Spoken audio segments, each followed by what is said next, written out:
I need to finish what I say first.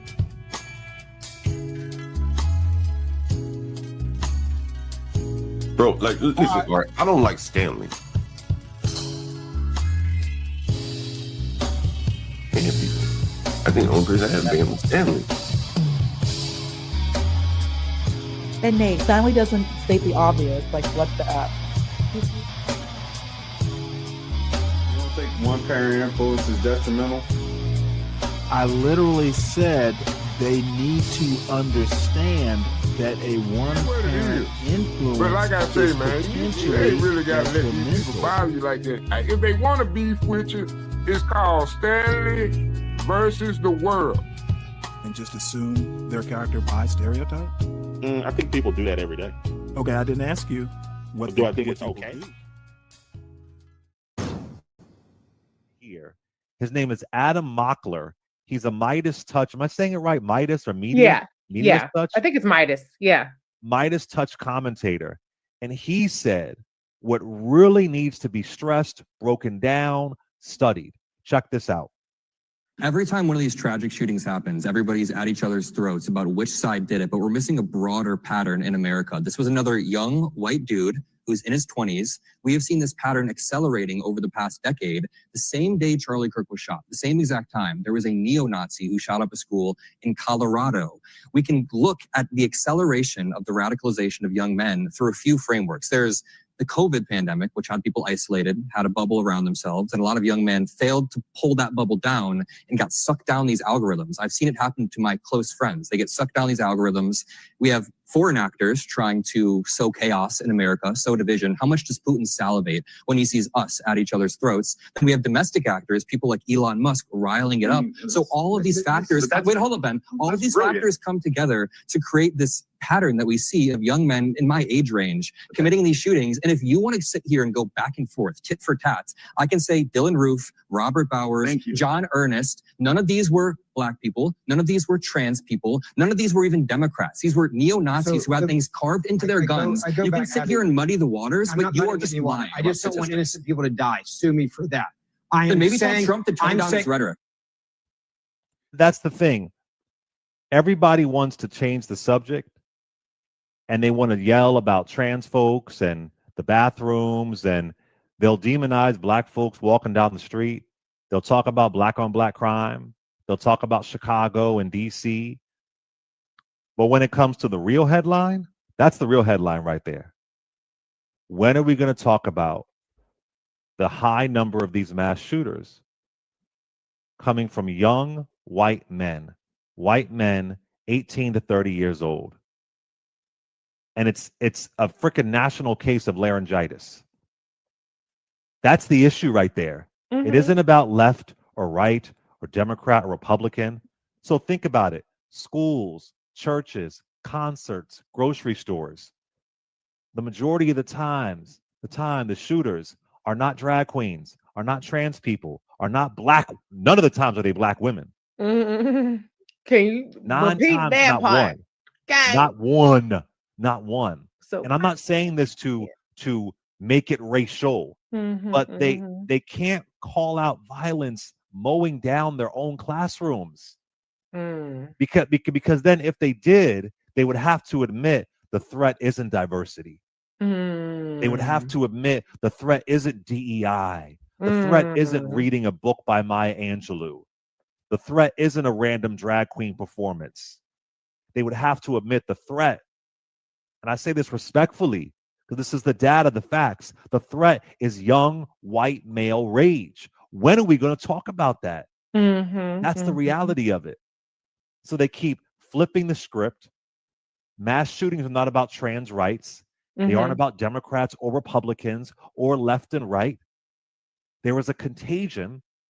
And, you know, they told us about DC and Chicago. Well, one incident of crime is one too many. Bring down the National Guard. That's true. Okay, well then one incident of white male shooters, we have more than that. Is too many. When are we going to talk about it? And this young white kid on CNN broke that down. And I hope somebody listens. I'm not trying to be sarcastic here. We need studies. We need data. We need to know why. They're being more radicalized. But there is an issue of white male rage in this country. And I'll say this, I'll let Reese take it. It's in our history.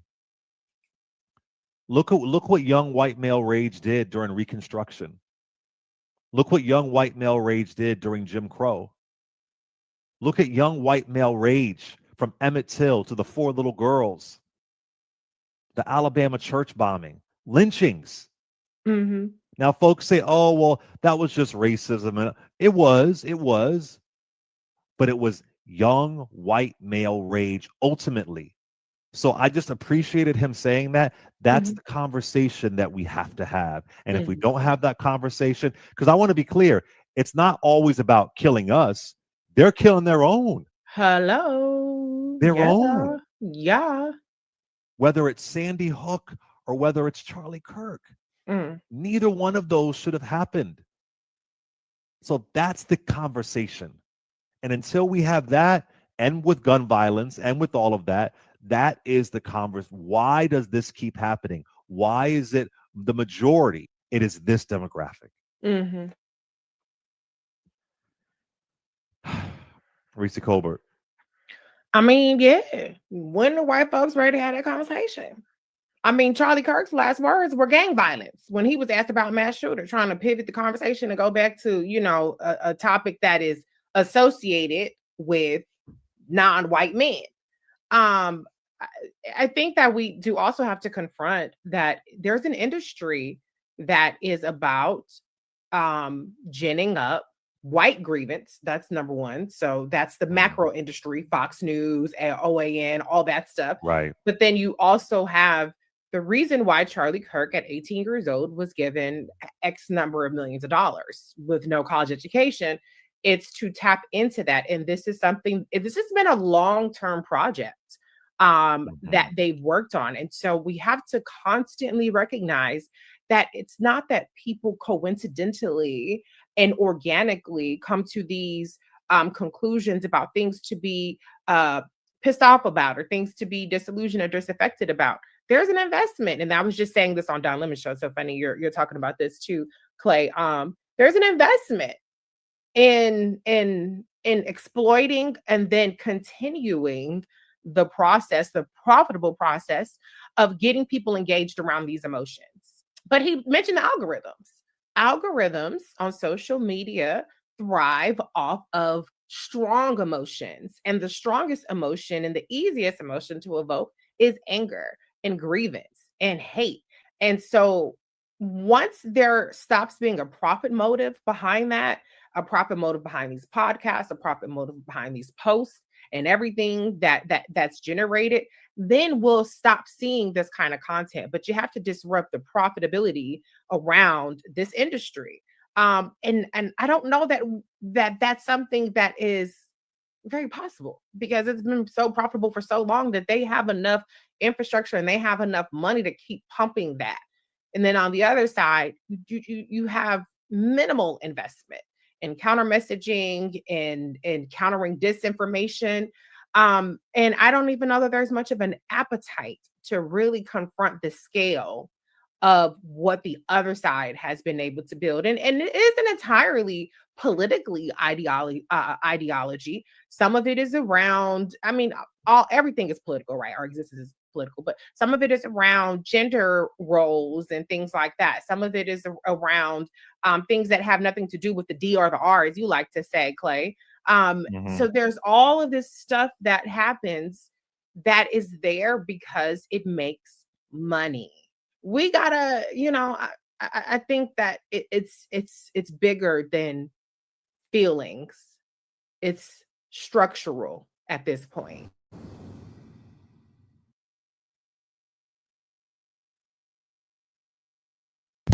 Good morning, everybody. Welcome to Stanley versus the World. Everybody, The homeschool please make community sure. is facing the same kind of. Everybody, please make sure that you hit the like button. Also, if you're new to the channel, make sure that you subscribe to the channel and share the wealth out. I am going to switch over to Pete Hegseth live he's starting his address to admirals and generals that they've gathered from all over the world off their from their commands, from their operational commands, to come and hear from him and Donald Trump. So that's kind of the main event for the day. So let's join this live. Gave me a frame and a photo to hang in my office. A matching frame and photo hangs in his. And this, if the volume's low, turn up your local volume. I'm going to see, can I find a better broadcast? Their offices for the entirety of the war. They worked together, civilian and uniform, every single day. Chairman Kane and I do the same. There is no daylight between us. Our doors are always open. Our job together is to ensure our military is led by the very best, ready to answer the nation's call. Fifth, as you have seen, and the media has obsessed over, I have fired a number of senior officers since taking over. The previous chairman, other members of the Joint Chiefs, combatant commanders, and other commanders. The rationale for me has been straightforward. It's nearly impossible to change a culture with the same people who helped create or even benefited from that culture, even if that culture was created by a previous president and previous secretary. My approach has been simple.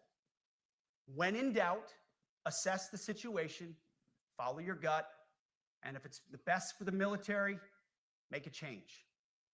We all serve at the pleasure of the president every single day. But in many ways, it's not their fault. It's not your fault. As foolish and reckless as the woke department was, those officers were following elected political leadership. An entire generation of generals and admirals were told that they must parrot the insane fallacy that, quote, our diversity is our strength. Of course, we know our unity is our strength. They had to put out dizzying DEI and LGBTQI+ statements. They were told females and males are the same thing, or that males who think they're females totally normal. They were told that we need a green fleet and electric tanks. They were told to kick out Americans who refuse an emergency vaccine. They followed civilian policies set by foolish and reckless political leaders. Our job, my job, has been to determine which leaders simply did what they must to answer the prerogatives of civilian leadership, and which leaders are truly invested in the woke department and therefore incapable of embracing the War Department and executing new lawful orders. That's it. It's that simple. So for the past 8 months, we've gotten a good look under the hood of our officer corps. We've done our best to thoroughly assess the human terrain. We've had to make trade-offs and some difficult decisions. It's more of an art than a science. We have been and will continue to be judicious, but also expeditious. The new compass heading is clear. Out with the Shirellis, the McKenzies, and the Millies, and in with the Stockdales, the Schwarzkopfs, and the Pattons. More leadership changes will be made, of that I'm certain. Not because we want to, but because we must. Once again, this is life and death. The sooner we have the right people, the sooner we can. But I look out at this group and I see great Americans. Leaders who have given decades to our great republic at great sacrifice to yourselves and to your families. But if the words I'm speaking today are making your heart sink, then you should do the honorable thing and resign. We would thank you for your service. But I suspect, I know, the overwhelming majority of you feel the opposite. These words make your hearts full. You love the War Department because you love what you do, the profession of arms. You are hereby liberated to be an apolitical, hard-charging, no-nonsense, constitutional leader that you joined the military to be. We need you locked in on the M, not the D, the E, or the I, not the DEI or the DIE of dime. By that, I mean the M, military, of the instruments of national power. We have entire departments across the government dedicated to diplomatic, informational, and economic lines of effort. We do the M. Nobody else does. And our GoFos need to master it in every domain and every scenario. No more distractions, no more political ideologies, no more debris. Now, of course, we're going to disagree at times. We would not be Americans if we didn't. Being a leader in a large organization like conversations and differences of opinion. You will win some arguments and you will lose some arguments. But when civilian leaders issue lawful orders, we execute. We are professionals in the profession of arms. Our entire constitutional system is predicated upon this understanding. Now, seems like a small thing, but it's not. This includes as well the behavior of our troops online. To that end, I want to thank and recognize the services for their new proactive social media policies. Use them. Anonymous, online, or keyboard complaining is not worthy of a warrior. It's cowardice masquerading as conscience. Anonymous, unit-level social media pages that trash commanders, demoralize troops, and undermine unit cohesion must not be tolerated. Again, O3s, E6s. Sixth, we must train and we must maintain. Any moment that we are not training on our mission or maintaining our equipment is a moment we are less prepared for preventing or winning the next war. That is why today, at my direction, we are drastically reducing the ridiculous amount of mandatory training that individuals and units must execute. We've already ended the most egregious. Now we're giving you back real time. Less PowerPoint briefings and fewer online courses, more time in the motor pool, and more time on the range. Our job is to make sure you have the money, equipment, weapons, and parts to train and maintain, and then you take it from there. You all know this because it's common sense. The tougher and the higher the standards in our units, the higher the retention rates in those units. Warriors want to be challenged. Troops want to be tested. When you don't train and you don't maintain, you demoralize. And that's when our best people decide to take their talents to the civilian world. The leaders who created the woke department have already driven out too many hard chargers. We reverse that trend right now. There is no world in which high-intensity war exists without pain, agony, and human tragedy. We are in a dangerous line of work. You are in a dangerous line of work. We may lose good people. But let no warrior cry out from the grave, if only I had been properly trained.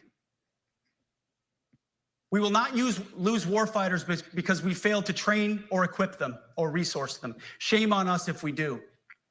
Train like your warriors' lives depend on it, because they do. To that point, basic training is being restored to what it should be: scary, tough, and disciplined. We're empowering drill sergeants to instill healthy fear in new recruits, ensuring that future warfighters are forged. Yes, they can shark attack, they can toss bunks, they can swear, and yes, they can put their hands on recruits. This does not mean they can be reckless or violate the law, but they can use tried and true methods to motivate new recruits, to make them the warriors they need to be. Back to basics at basic as well. Of course, and you know this, basic training is not where mission readiness should end. The nature of the evolving threat environment demands that everyone in every job must be ready to join the fight if needed. A core credo of the Marine Corps is every Marine a rifleman. It means that everyone, regardless of MOS, is proficient enough to engage an enemy threat at sea, in the air, or in a so-called rear area. We need to ensure that every member of our uniformed military maintains baseline proficiency in basic combat skills, especially because the next war, like the last, will likely not have a rear area. Finally, as President Trump rightly pointed out when he changed the department name, the United States has not won a major theater war since the name was changed to the Department of Defense in 1947. One conflict stands out in stark contrast: the Gulf War. Why? Well, there's a number of reasons, but it was a limited mission with overwhelming force and a clear end state. But why did we execute and win the Gulf War the way we did in 1991? There's two overwhelming reasons. One was President Ronald Reagan's military buildup gave an overwhelming advantage. And two, military and Pentagon leadership had previous formative battlefield experiences. The men who led this department during the Gulf War were mostly combat veterans of the Vietnam War. They said never again to mission creep or nebulous end states. The same holds true today. Our civilian and military leadership is chock full of veterans from Iraq and Afghanistan who say never again to nation building and nebulous end states. This clear-eyed view, all the way in the White House, combined with President Trump's military buildup, postures us for future victories if, and we will, and when we embrace the War Department. And we must. We are preparing every day. We have to be prepared for war, not for defense. We're training warriors, not defenders. We fight wars to win, not to defend. Defense is something you do all the time. It's inherently reactionary and can lead to overuse, overreach, and mission creep. War is something you do sparingly, on our own terms, and with clear aims. We fight to win. We unleash overwhelming and punishing violence on the enemy. We also don't fight with stupid rules of engagement. We untie the hands of our warfighters to intimidate, demoralize, hunt, and kill the enemies of our country. No more politically correct and overbearing rules of engagement. Just common sense, maximum lethality, and authority for warfighters. That's all I ever wanted as a platoon leader. And it's all my E6 squad leaders ever wanted, back to that E6 rule. We let our leaders fight their formations, and then we have their back. I can't believe, I simply cannot believe that he mentioned he was a platoon leader. President Trump announced his Liberation Day for America's trade policy. So he is projecting what he wanted as a platoon leader onto admirals and generals. What kind of fucking hubris is this? You are not politically correct and don't necessarily belong always in polite society. We are not an army of one. We are a joint force of millions of selfless Americans. We are warriors. We are purpose-built, not for fair weather, blue skies, or calm seas. We were built to load up in the back of helicopters, 5 tons, or Zodiacs in the dead of night, in fair weather or foul, to go to dangerous places, to find those who would do our nation harm, and deliver justice on behalf of the American people in close and brutal combat if necessary. You are different. We fight not because we hate what's in front of us. We fight because we love what's behind us. You see, the Ivy League faculty lounges will never understand us, and that's okay, because they could never do what you do. The media will mischaracterize us. So says the Princeton graduate. Because deep down, they know the reason they can do what they do is you. In this profession, you feel comfortable inside the violence so that our citizens can live peacefully. Lethality is our calling card, and victory our only acceptable end state. In closing, a few weeks ago, at our monthly Pentagon Christian prayer service, I recited a commander's prayer. Oh my God. It's a simple yet meaningful prayer for wisdom for commanders and leaders. I encourage you to look it up if you've never seen it. But the prayer, it ends like this. And most of all, Lord, please keep my soldiers safe. Lead them, guide them, protect them, watch over them. And as you Because the Lord gave knows all of I yourself can't. for me, help me give all of myself for them. And amen. I have prayed this prayer many times since I've had the privilege of being your secretary. And I will continue to pray this prayer for each of you as you command and lead our nation's finest. Go forth and do good things, hard things. President Trump has your back, and so do I. What's up, CKJ3? Move out and What's draw up, fire, Napstar? because we are the War Department. Godspeed. Jesus. Yeah, hey, notice they had to bring them to attention. They weren't standing and clapping. Oh, they're clapping now? That clapping is piped in. I don't see anybody in this picture clapping. here's the commander in chief.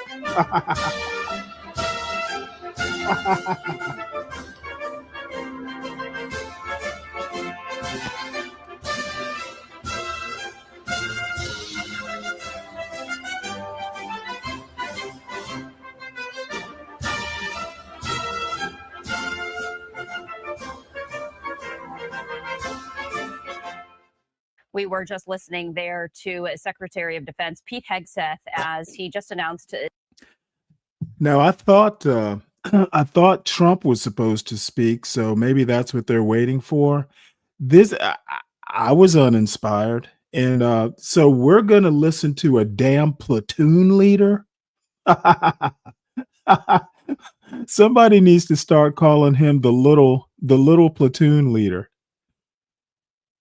Little corporal, little platoon leader. Set to address the top military leader. So I did want to just hang on this just for a moment to see if and when we can see President Trump.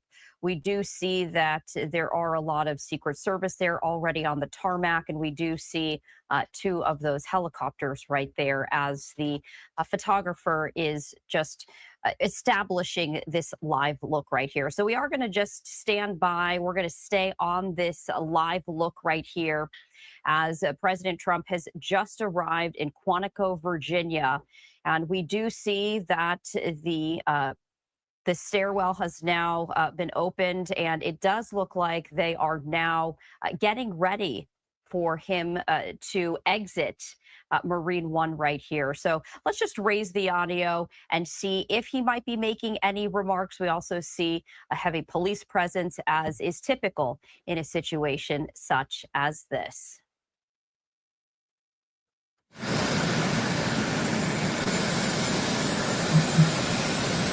Oh, Lord.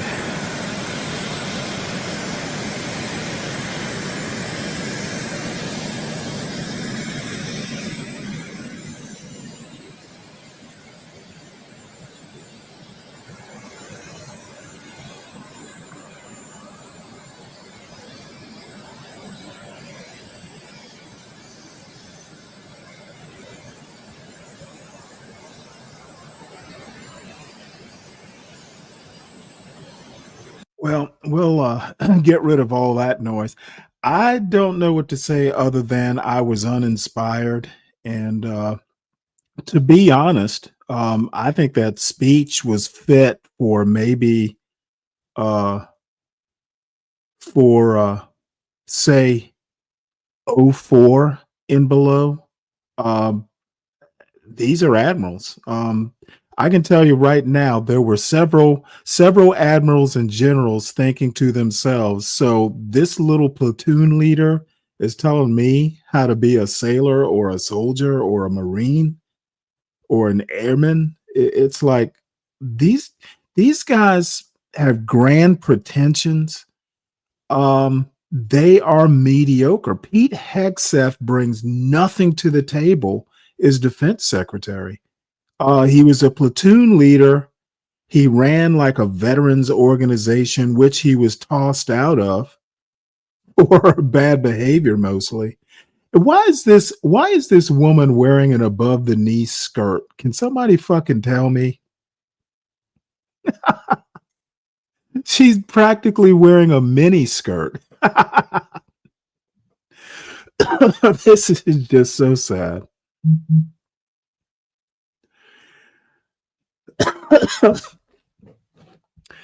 So far uninspired. And I definitely want to see what the president has to say. So I don't really have anything other than to say it was underwhelming. And who knows how many millions of dollars it took to get these people into this stadium or into this auditorium and then house them. And oh, by the way, if the government shuts down tonight, it's possible many of these leaders may be stuck in DC. This couldn't be worse timed. I don't get it. Maybe there's a timing thing that I'm not aware of, but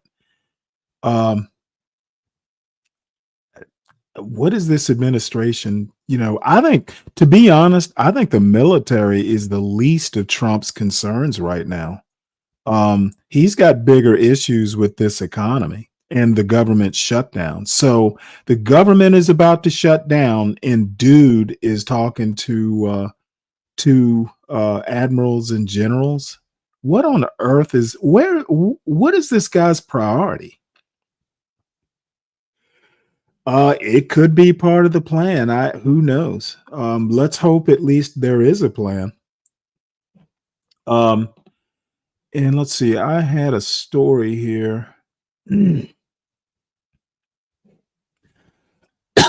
Excuse me. I had a story regarding, the possibility that some of these people might be stranded.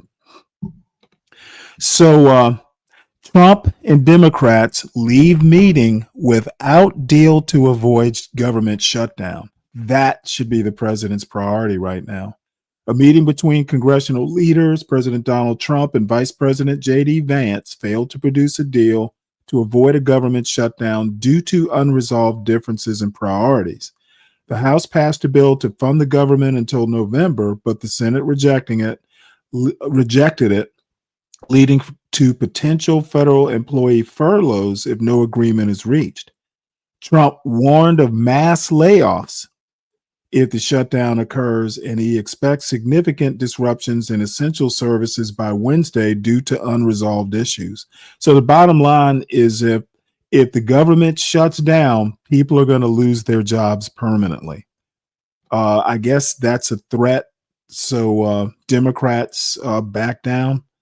That he's basically using federal workers as a human shield is very interesting. What's the word? Somebody fill in the blank for me. Doesn't Hamas do shit like that? Senate Minority Leader Chuck Schumer stated there remains a large gap between Democratic and Republican positions, emphasizing that any agreement must include provisions for healthcare subsidies.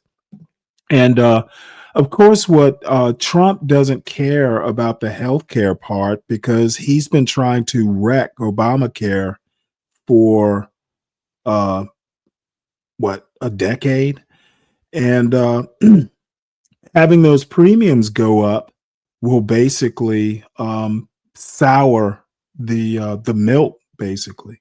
So yeah, it's intentional. Let's see. Let's switch back here. This is an old gaggle.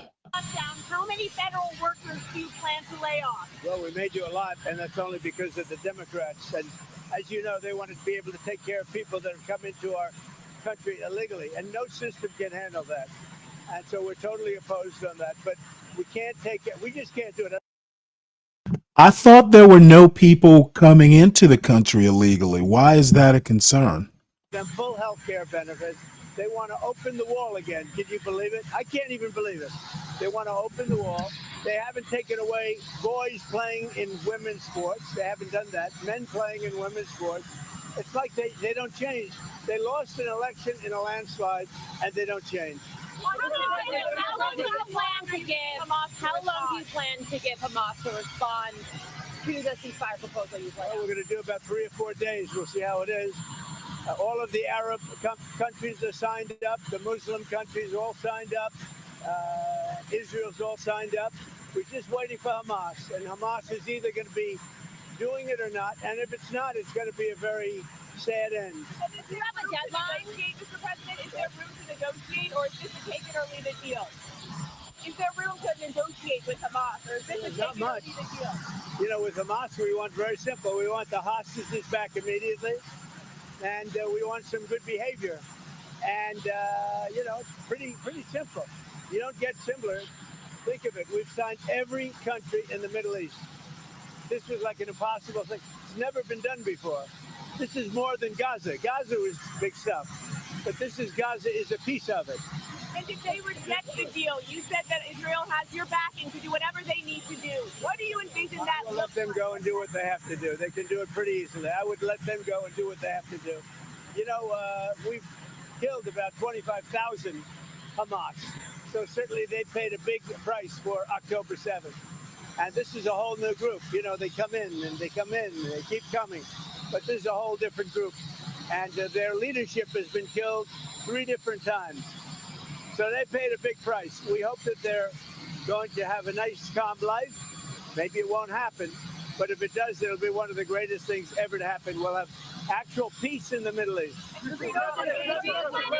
Are you preparing to take strikes against drug gangs in Venezuela, sir?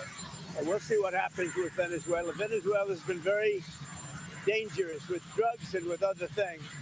And they've been very, very dangerous. So we'll see what happens with Venezuela. We had a lot of drugs coming in through water. We call it water drugs, just a simple term. We don't have any boats on the water. There are no boats. There are no fishing boats. There are no anything. So we hit a number of boats. You probably saw that. And since we did that, we have absolutely no drugs coming into our country via water because it was lethal. And now we'll look at cartels. We're going to look very seriously at cartels coming by land. What do you plan to tell the Department of War in this address? Why gather all the generals in one place for a speech? Well, this is only an esprit de corps. You know what esprit de corps is? This is only a spirit. We're going to be talking to him. Pete Hegseth is talking right now. I'm going to have to leave because I have to talk to him. But these are our generals, our admirals, our leaders. And it's a good thing. A thing like this has never been done before because they came from all over the world. And there's a little bit of expense, not much, but there's a little expense to that. We don't like to waste it. We'd rather spend it on bullets and rockets, frankly. But this was the one time we had to do a great spiritizing. It's going to be great. I've seen it already. We have every general, every admiral. We have great people.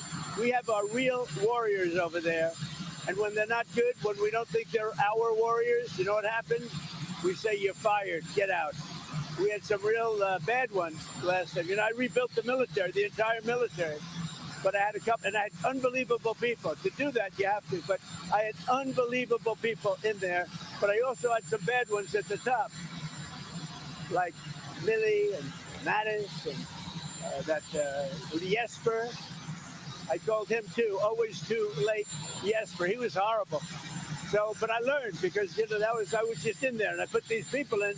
They were recommended by rhinos and others, and they're not good. What we have now is the best. But even despite that, I rebuilt the military in my first term. We had a great first term. We had the greatest economy ever, and it's being beaten by a lot this time. So I'm going over. I'm going to be meeting with generals and with admirals and with leaders. And if I don't like somebody, I'm going to fire him right on the spot.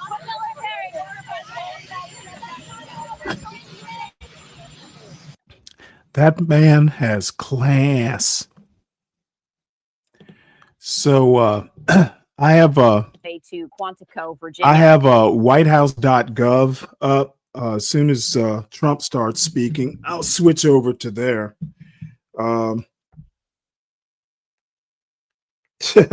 He works for Putin.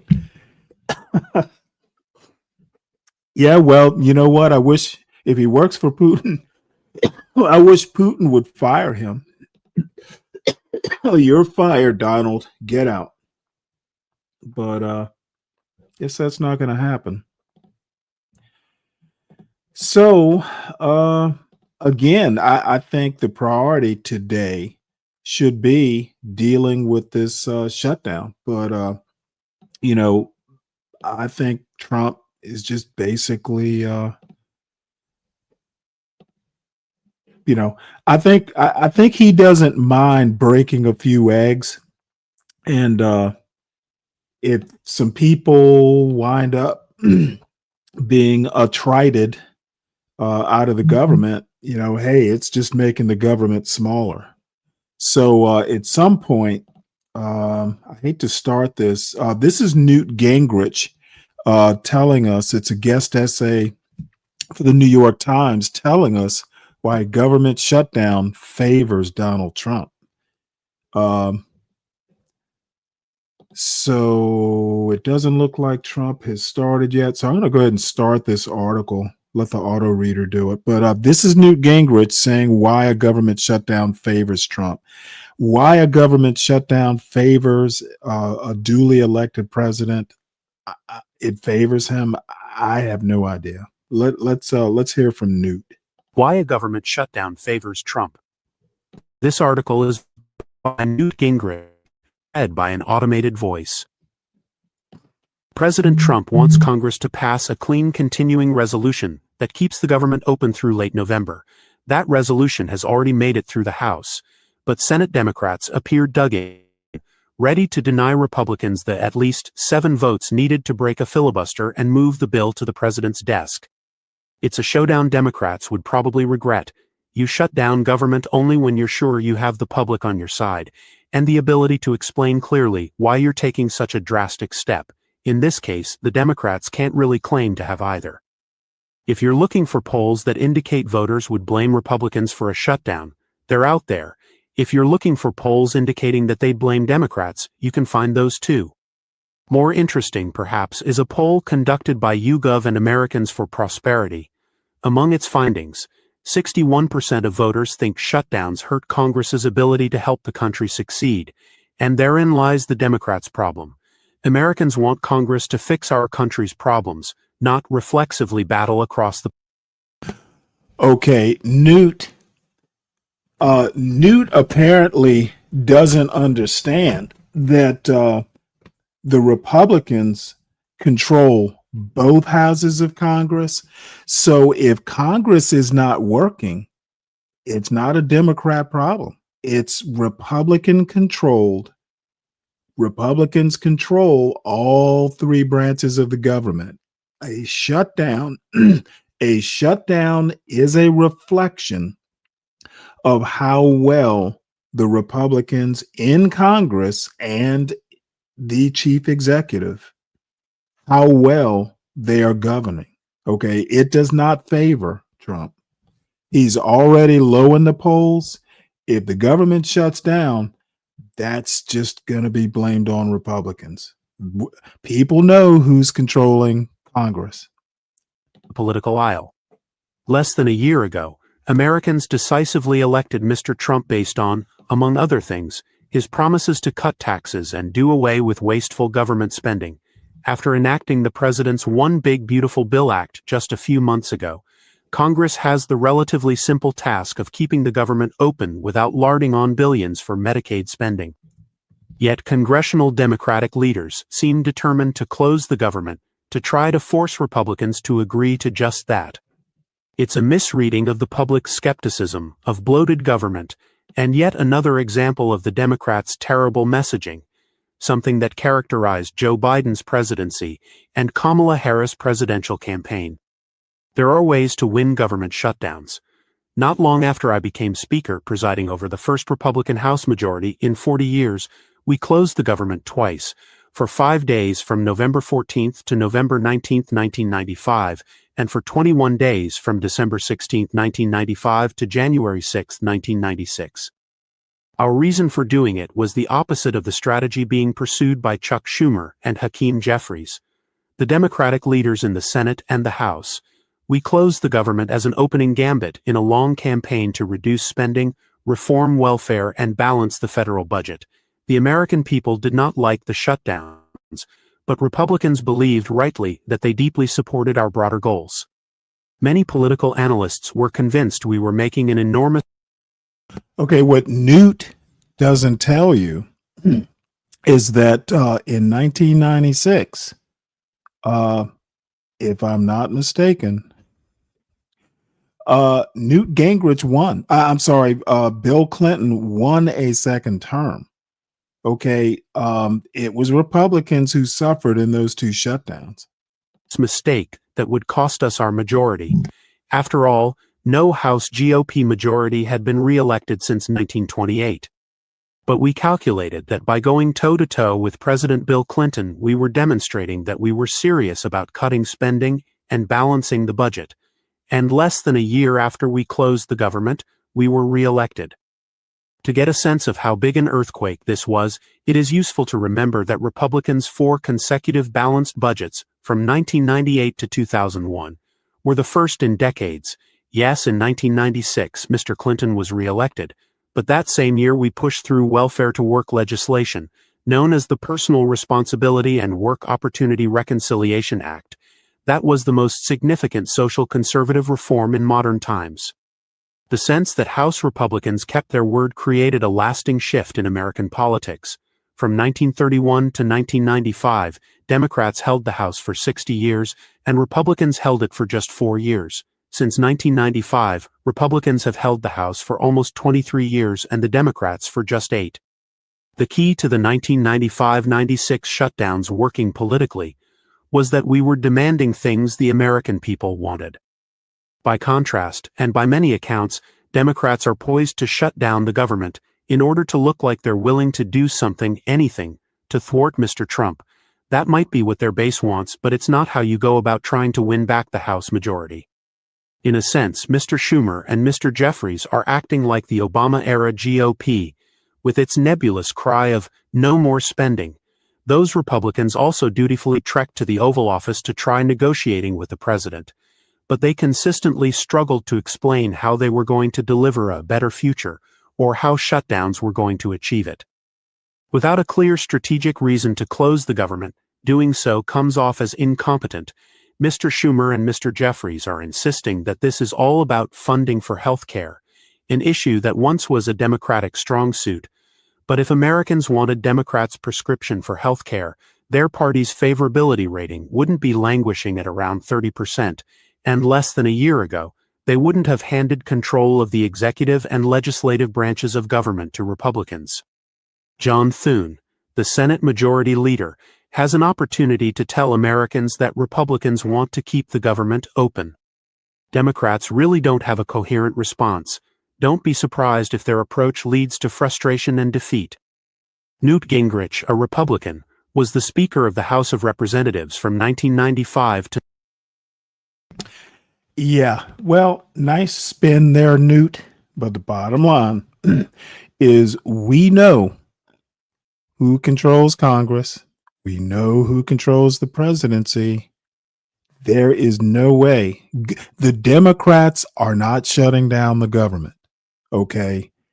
Congress is Republican controlled, and apparently they can't govern. They have no clue how to govern. That's why the government's going to shut down. And then shutting down the government will shrink the government more. More people will lose their jobs.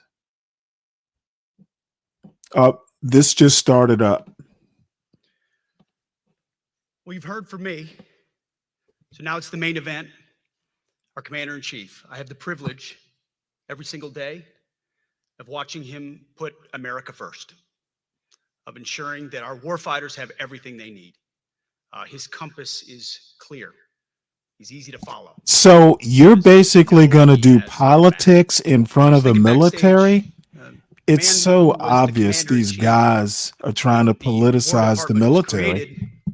was George Washington, the man who was president when the War Department was reestablished is President Trump. George And when Washington he found out about did this not want gathering of senior leaders, he parties. said, I would be honored to come in order to address and thank the incredible Americans who defended George Washington was a military man. Stop drawing these weird and we get a chance parallels. to see it every day. And I'm honored that this morning you all firsthand get to see it as well. Let's turn this into, these are political people now. They have the taint of Trump up President on of the them United now. States, our Commander-in-Chief, Donald J. Trump.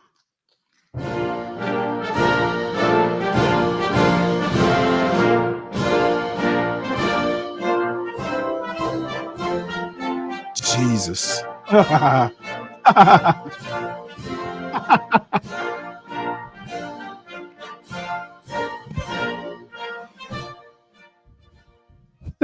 Much, Pete. Great job you're doing too. Fantastic job.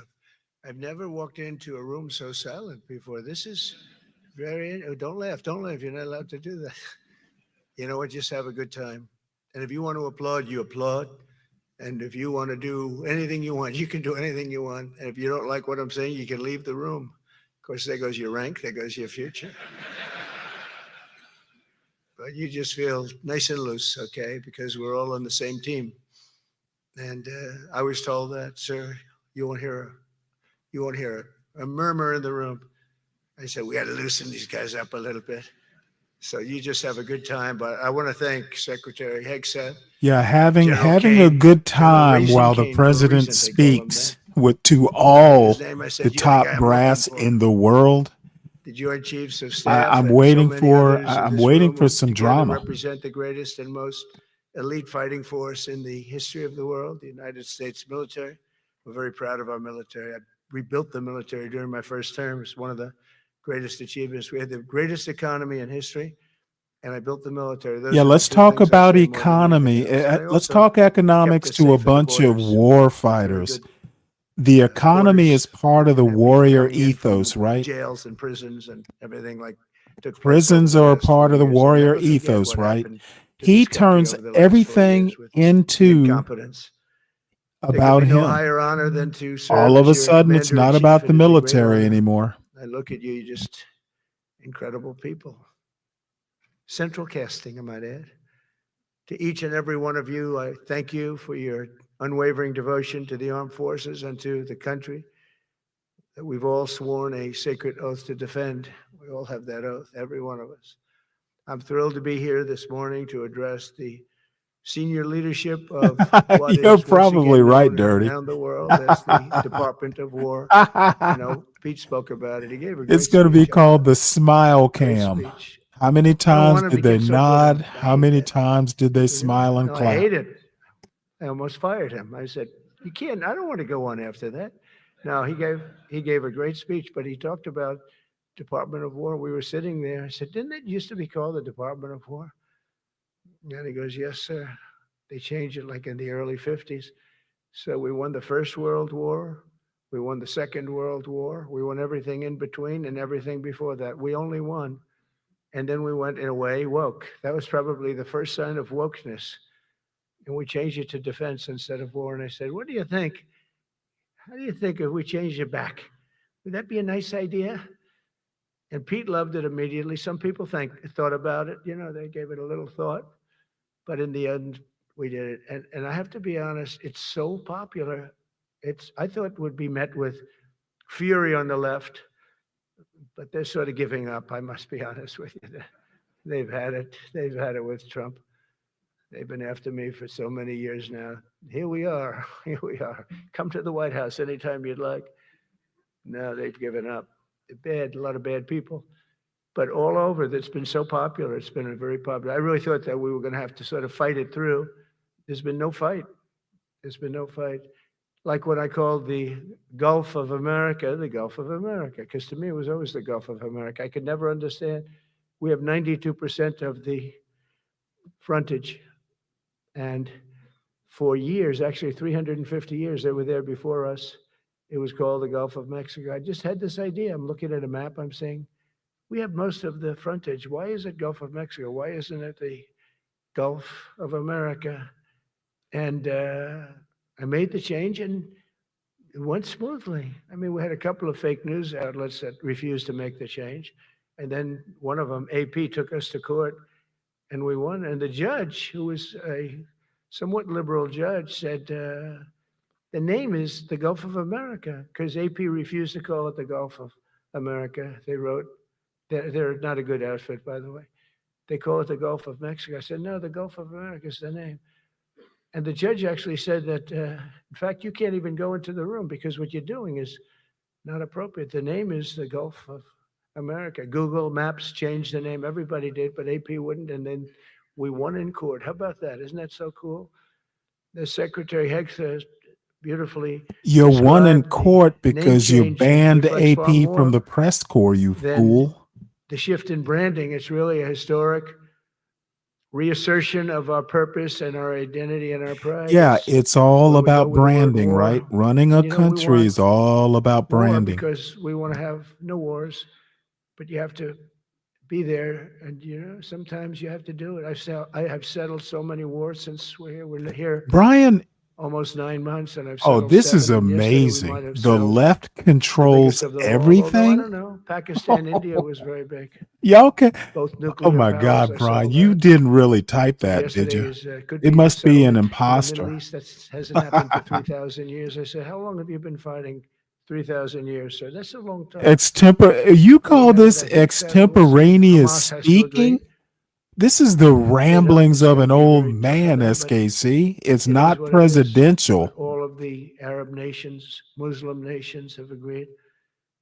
Israel has agreed. And It's not an even amazing thing. It just came remotely together. military. War is You're very talking to strange. You know, you people never know what's going to who happen like to with get war. straight to the The point, easiest one so of them you all don't is get straight to the Putin. point. I said, number one, it's a war This that guy would have does never not happened if I were understand president. The military election minds would at if all. I were president, that war would have never happened. Not even a little chance. And it didn't happen for 4 years. But I knew Putin very well, and I thought that would be easy because I know him so well. Well, that one turned out to be the hardest of them all. We had some that were not settlable, and they all got settled. So if this works out that we did yesterday with the Middle East, then that's more than a war. That's lots of wars. That's all combined. That's a lot of wars. Many of you were over there in many different capacities in many different countries. That's a big part of the earth. But if that works out, it would be 8 plus. I could give myself 2 or 3 for that one. And then we just have the one to settle, and we have to settle it up with President Putin and Zelensky. Got to get them together and get it done. But the only way we can do that is through strength. I mean, if we were weak, they wouldn't even take my phone call. But we have extreme strength. We had the horror show in Afghanistan, which is really the reason I think that Putin went in. He saw that horror show by Biden and his team of incompetent people. And that showed, I think it gave him a path in. I wasn't there any longer. I watched that, and it was so horrible. I think it was the most embarrassing day in the history of our country. And now we're back. And that's it. We're not going to have any of that crap happen, I can tell you. That was terrible, so terrible. Together we're reawakening the warrior spirit, and this is a spirit that won and built this nation. And from the cavalry that tamed the Great Plains to the ferocious, unyielding power of Patton Bradley and the great General Douglas MacArthur. These are all great men in this effort. We're a team, and so my message to you is very simple. I am with you. I support you. And as president, I have your backs 100%. You'll never see me even waver a little bit. It's the way it is. And that includes our great police officers and firemen and all of these people that are doing so well. Together over the next few years, we're going to make our military stronger, tougher, faster, fiercer, and more powerful than it has ever been before. I rebuilt our nuclear, as you probably know, but we'll upgrade that also and just hope we never have to use it. We have to hope we never have to use it because the power of that is so incredible. I see things. I don't think they'd show it to you. I really wouldn't want them to show it to you. But when you see the result of what's left, you never want to use that. Never, never, ever. We were a little bit threatened by Russia recently, and I sent a submarine, nuclear submarine, the most lethal weapon ever made. Number one, you can't detect it. There's no way. We're 25 years ahead of Russia and China in submarines. This dude, they didn't have to detect it. You told them it was coming. They're way lower in nuclear too, but in 5 years they'll be equal.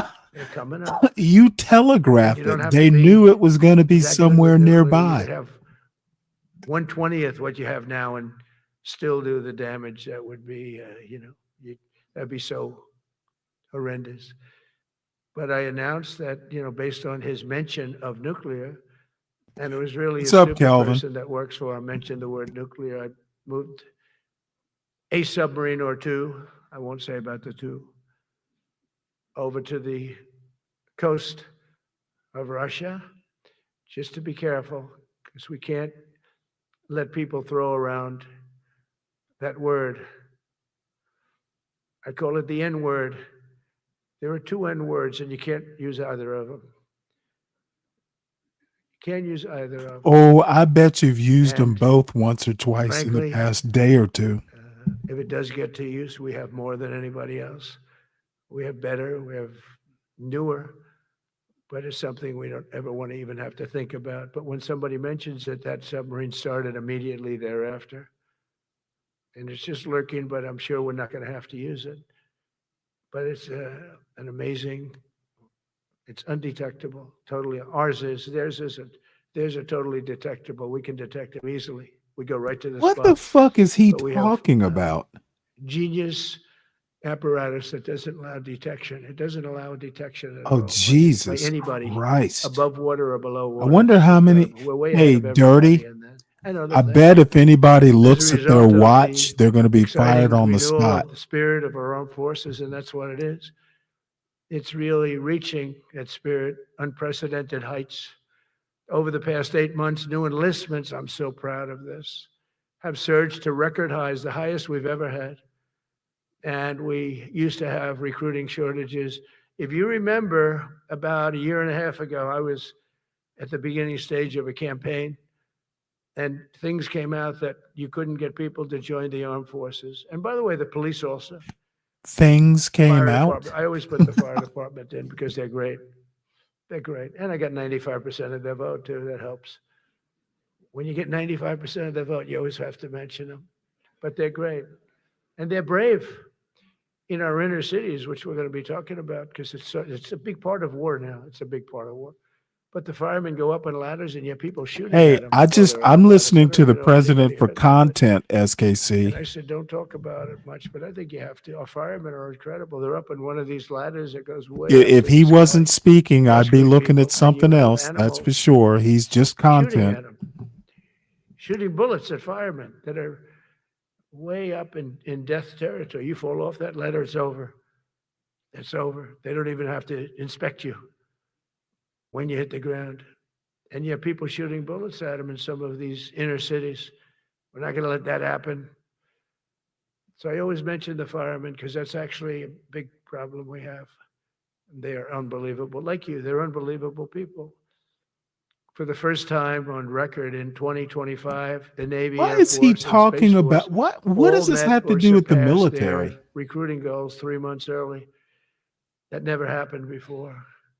And the Army did even better. Congratulations, Army.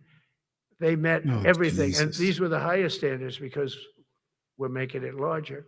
So these were much higher standards than you had 4 years ago, 3 years ago, during the sleepy Joe Biden era. And the Army did it 4 months early.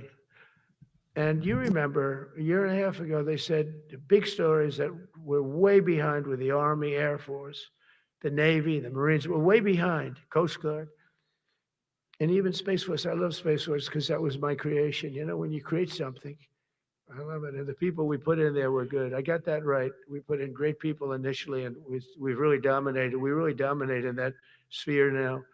We We were way behind China and Russia, and now we dominate. Space Force turned out to be a very important thing. I said from the beginning, you know, when Biden came into office, he wanted to terminate it. He said, and this thing called Space Force, so we could get rid of that.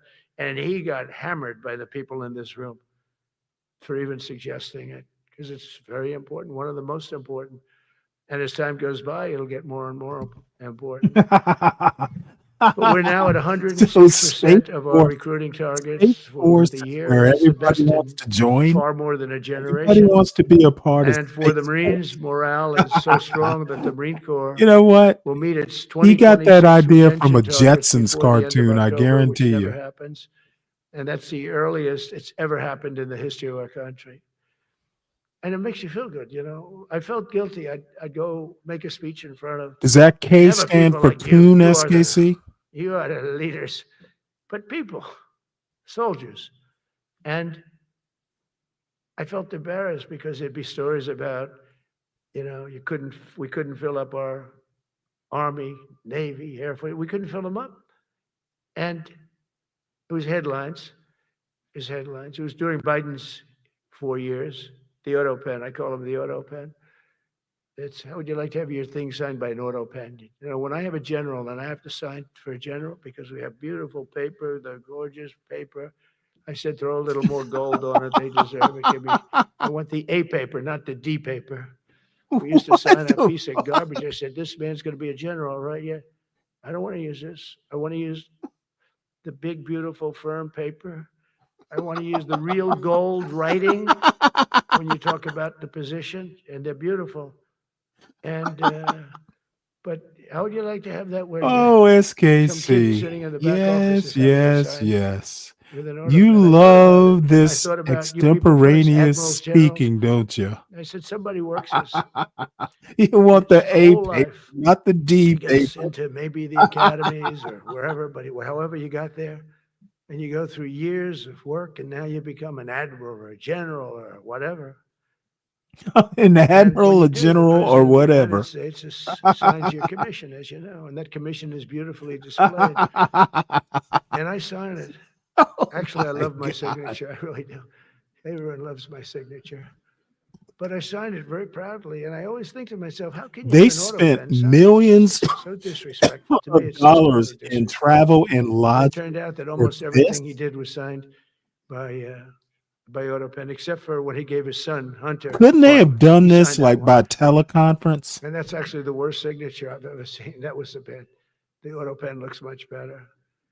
But as leaders, our commitment to every patriot who put on the uniform is to ensure that American military remains the most lethal and dominant on the planet, not merely for a few years, but for the decades and generations to come, for centuries. We must be Yeah, for so centuries, strong for that no centuries. nation will dare challenge us, so powerful that no enemy will dare threaten us, and so capable that no Russia's doing adversary it can right even think about now. beating us. Russia says, fuck And you, we've had it Trump. recently. We're not ending the war until we win. India and Pakistan were going at it, and I called them both. And in this case, I used trade. I'm not going to trade with you. You start two nuclear nations, big nuclear. Well, that is true, dirty No, dude. no, you cannot do that. I said, yes, I can. You go into this frickin' war that I'm hearing about. You know, actually, they just shot This down seven frickin' planes. war. 7 planes. It was starting. There's a lot of bad blood. Y'all need to And I stop this said, you knew this frickin' was war. not going to be any trade. That's And what the we president of the stopped the war. United States It was said. going, it was raging for 4 days, but that was just the beginning. And we stopped it. It was a great thing. And the Prime Minister of Pakistan was here, along with the Field Marshal, who's a very important guy in Pakistan. And he was here 3 days ago. And I didn't even realize it as beautiful as he said it, but he said that to a group of people that were with us, 2 generals, but a group, he said, this man saved millions of lives because he saved the war from going on. And that war was going to get very bad, very, very bad. Oh, President this Trump dude saved wants a millions Nobel and Peace millions of Prize lives. That was so a bad bad. war. And I He was wants very the honored. I Peace loved what Prize he more said. than he wants a Susie Wiles was hamburger. there. She said that was the most beautiful thing. But, What's up, King we saved a Rooster? lot of them. Saved a lot of them. Even in Africa, we saved the Congo with Rwanda. They've been fighting for 31 years, 10 million people dead. I got that one done, and very proud of it. So if this works out, we'll have 8 in 8 months. That's pretty. By the way, you're all fired. Will you get the Nobel Prize? Absolutely not. They'll give it to some guy that didn't do a damn thing. They'll give it to a guy that wrote a book about the mind of Donald Trump and what it took to solve the wars. And he'll get the Nobel Prize will go to a writer. Oh my God, is this Yeah, but we'll guy see what bitter happens, or but what? it's, be a big insult to our country. I will tell you that. I don't want it. I want the country to get it. It should get it because That's pretty funny, SKC. So if this happens, I think it will. I don't say that lightly because I know more about deals than anybody. This is what my whole life was based on. And they can Your change, life and this was can based on certainly change. deals, that's for sure. But we have You just and about Epstein, everybody. We have one all kinds of deals between the two of signature you. that we need, and that signature will pay in hell if they don't sign. I hope they sign for their own good and we create something really great. But to have done 8 of them is just like such an honor. And then we have Putin and Zelensky, the easiest one of them all. I Oh said, my that one I'll God. get done. I thought that was going to be first. The others were much harder, some of them.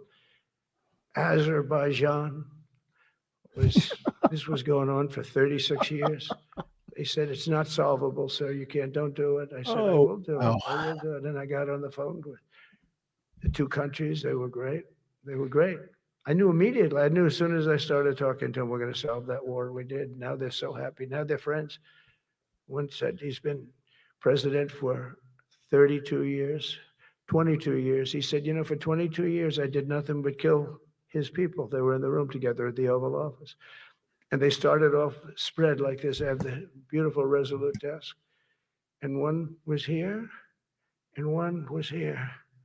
You couldn't get further away. That's the furthest I've ever seen 2 people By the from. end, they were And as holding the hour went by, hands they and got closer, kissing. closer, closer. And at the end of the hour, we had it done. And they hugged and hugged. Donald and hugged. Trump And is I a said, matchmaker. that's so nice. And you're going to remain friends. And I spoke to them, one of them the other day. He said, no, he's now my friend. But for 22 years, he's been the head of Azerbaijan for 22 years.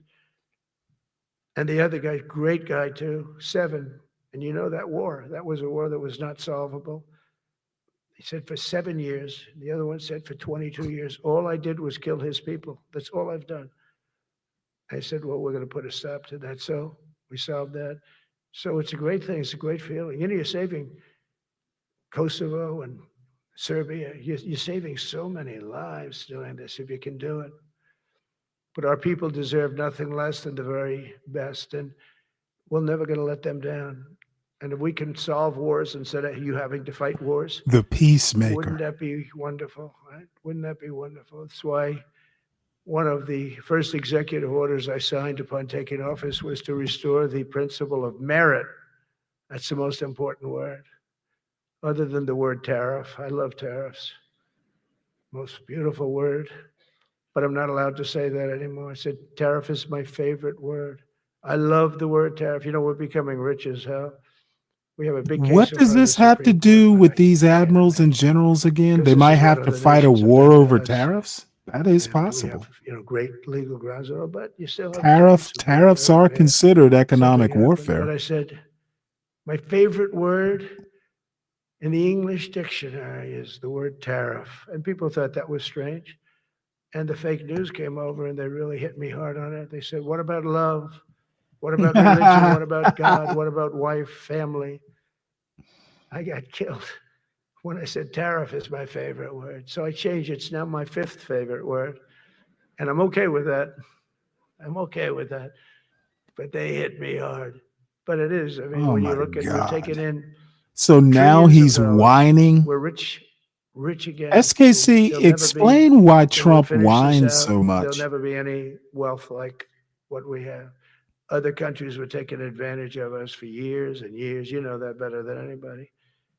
And now we're treating them fairly. But the money coming in is we've never seen anything like it. The other day they had $31 billion that they found, $31 billion. that they $31 found. billion and we're They not found sure from where $31 it billion came. in Trump's The bank gentleman account. came in, a financial guy. I said, well, Whining. that Oh, mean? this is He this. said, we don't know Oh, where that's it a came. show I said, title. check the Whining tariff is shelf. honest. No, sir, the tariffs haven't started in that That's sector got to yet. be I said, yes, they tomorrow's have. They show started title. 7 weeks Thank ago. you, SKC. Check it. Comes back 20 minutes later. Sir, you're right. It came from tariffs. 31 billion. That's enough to buy a lot of battleships, Admiral, to use an old term. I think we should maybe start thinking about battleships, by the way. Oh my You know, we have God. a Secretary of the Navy came to me because I look at the Iowa out in California. Maybe we should and I start look thinking about at, battleships again. different ships, the old pictures. I used to watch Victory at Sea. I love Victory at Sea. Look at these admirals. It's got to be your all-time in black and white. And I look at those ships. They came with the destroyers alongside of them, and man, nothing was going to stop. They were 20 deep, and they were in a straight line, and there was nothing going to stop them. And we actually talk about, you know, those ships. Some people would say, no, that's old technology. I don't know. I don't think it's old technology when you look at those guns, but it's something we're actually considering, the concept of battleship. Nice 6-inch sides, solid steel, not aluminum that melts if it looks at a missile coming at it. Starts melting as the missile's about 2 miles away. Now, those ships, they don't make them that way anymore, but you look at it and your secretary likes it, and I'm sort of open to it. And bullets are a lot less expensive than missiles. A lot of reasons. I should take a vote, but I'm afraid to take that vote because I may get voted out on that one. But I tell you, it's something we're seriously considering. There were powers. There were big powers. They were just about as mean and scary as you could be. And so we're looking at that. One of the biggest cases that we won was the decision of the United States Supreme Court to allow us to proceed on the word merit. Merit. So those two words are right up there. So this is, I would say, the opposite if you ask for a definition, the opposite of political correctness. We went through political correct where you had to have people that were totally unfit to be doing what you're doing for many reasons. I won't get into them, but for many reasons they were unfit.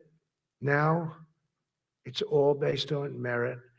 That was such an unbelievable decision. I didn't expect we were going to win that one. We went in, we said we need it. We went in for colleges, you know, where kids with a C average are getting into the best colleges, and the kids with A averages won't get in. And Kids with a highest scores C and the at highest marks where are the the best fuck marks does couldn't he get into get the this best stuff schools. from?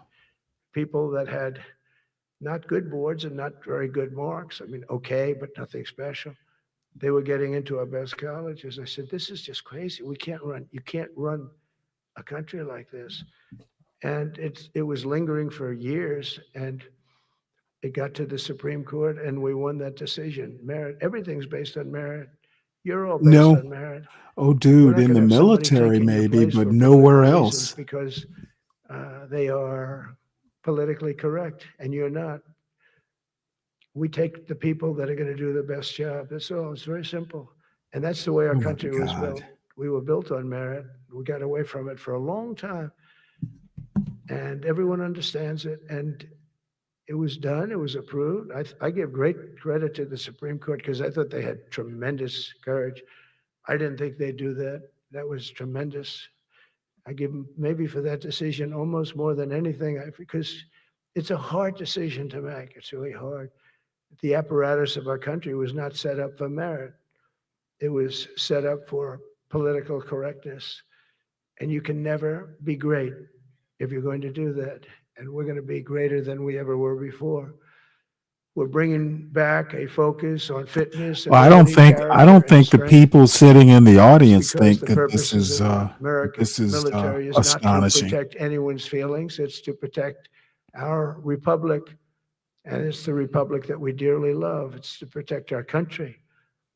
We will not be politically correct when it comes to defending American freedom. And we will be a fighting and winning machine. We want to fight, we want to win, and we want to fight as little as possible. You have to count on people like me to keep you out of wars because we don't want to go into wars. Many of the wars that I just told you about, we could have entered those wars and settled them Oh in a my different way. God. Lose Why a lot would of our we troops. enter a war between We Congo could have and settled them, I guess, Rwanda? differently. Maybe not, actually. Ooh, You might not have buddy. been able to settle them. We just would have been in the middle of a lot of firepower.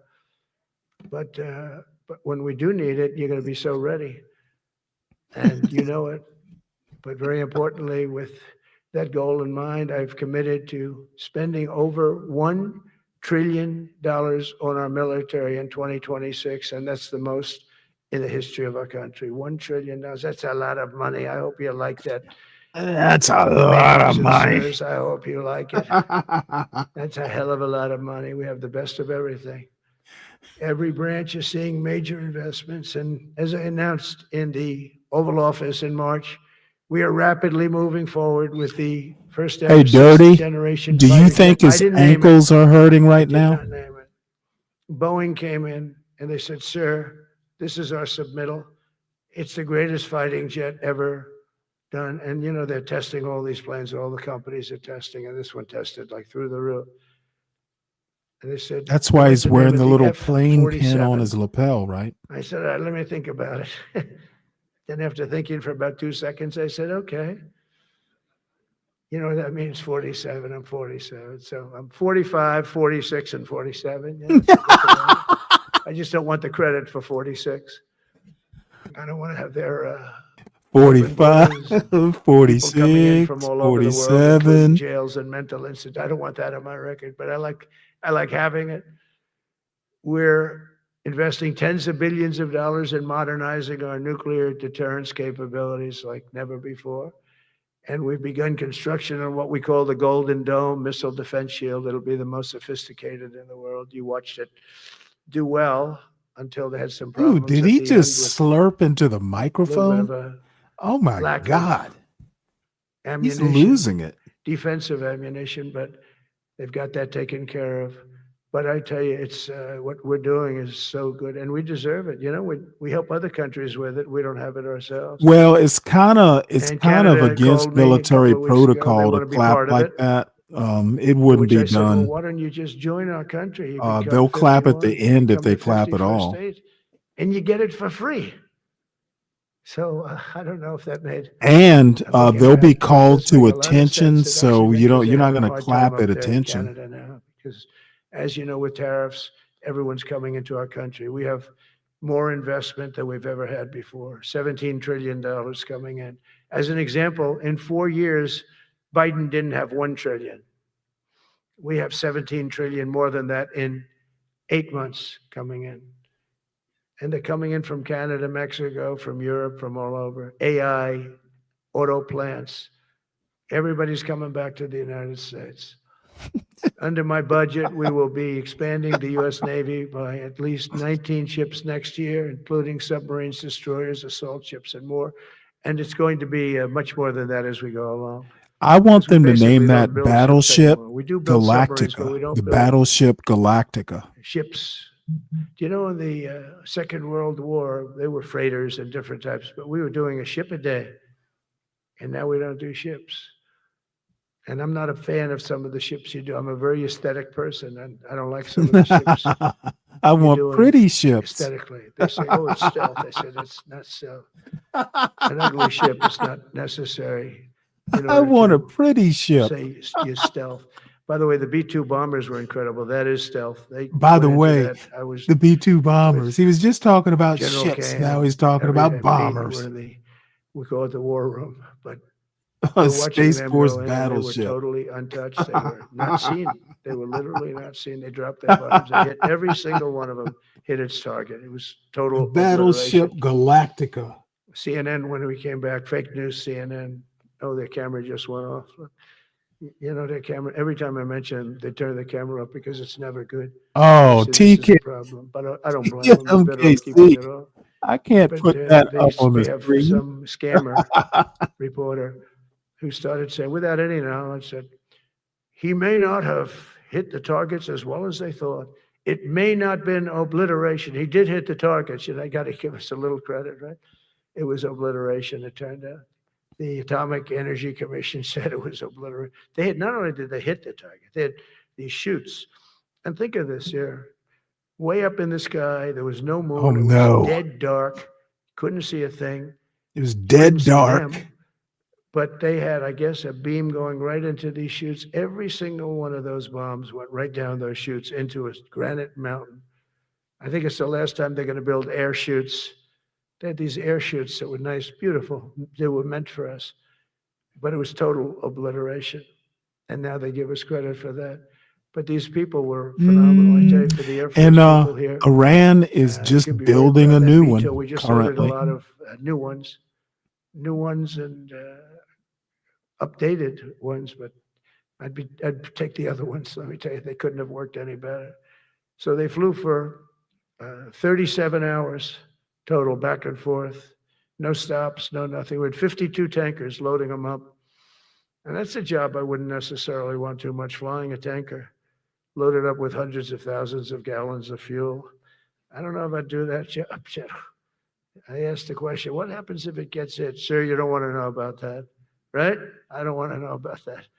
But those guys, they just hear us. They're incredible. I had them all to the Oval Office. We had the B-2 pilots and a lot of the people, even the people that took care of them, the maintenance people, just as important. We had them all to the White House, gave them a big party on the lawn, brought some of them into the Oval Office. But on top of all this, we'll deliver a hard-earned pay raise of 3.8% to every soldier, sailor, airman, Coast Guardsman, Space Guardman, and Marine, something you weren't getting from the past Spaceman. administration. What do you They call did not treat Space you with Force respect. members? They're Democrats. Spacers? They never do. Not only are we Space rebuilding cadets? our great strength, but for the first time in years, my administration is actually using that strength to defend the core and vital interests of America. And very simply, we are putting America first. And I have since I've been elected. I've always put America first. It's sort of simple, you know, when you think.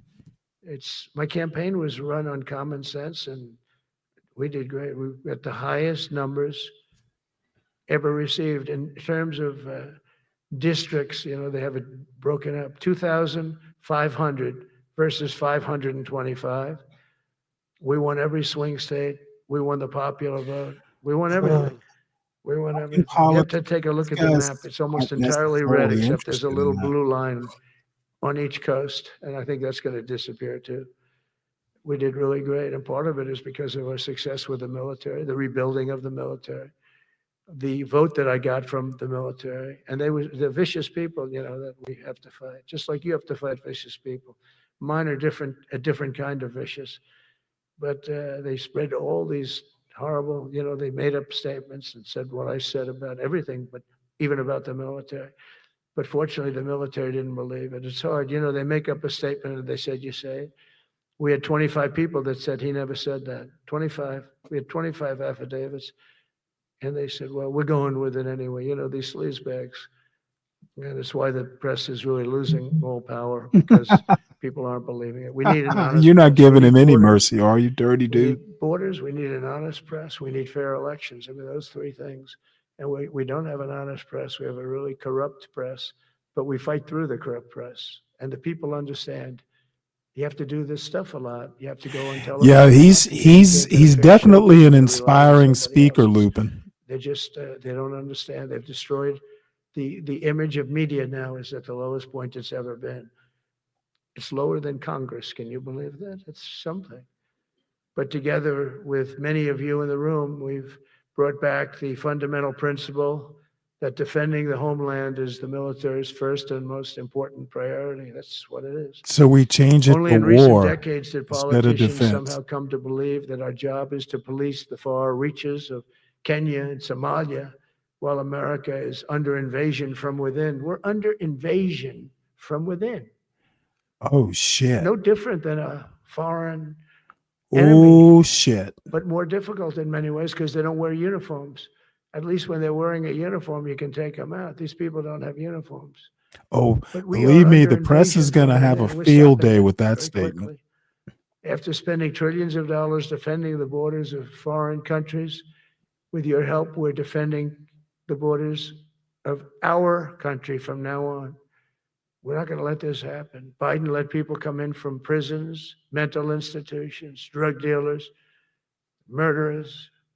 You know, we had 11,488 murders allowed into our country by this guy who had no clue. Murderers? He had no clue. He shouldn't have been there in the first place, but he had no clue. The people that ran the office, the White House, were people that surrounded him, radical left lunatics. Well, I mean, they're going to that are babble and brilliant cluck people, but because Trump is babbling dumb as and hell when it clucking came to right now. policy They'll and just common sense. they're going to call it And reporting they because allowed Trump people is from all over the literally world, from the babbling Congo. and clucking. They opened up prisons in the Congo. They came into our I country mean, totally he's just jumping unmatched, all unvetted, over the unchecked. place. And He's from all over, he's South America, no not just South Faulkner. America. His stream You of think South conscious America, no, but from all his over. stream of A lot came in conscious from speaking Venezuela. is Venezuela not emptied its prison literature. population into our Imitation country. is That's why they flattery. had Tren de Aragua, one of the worst gangs ever.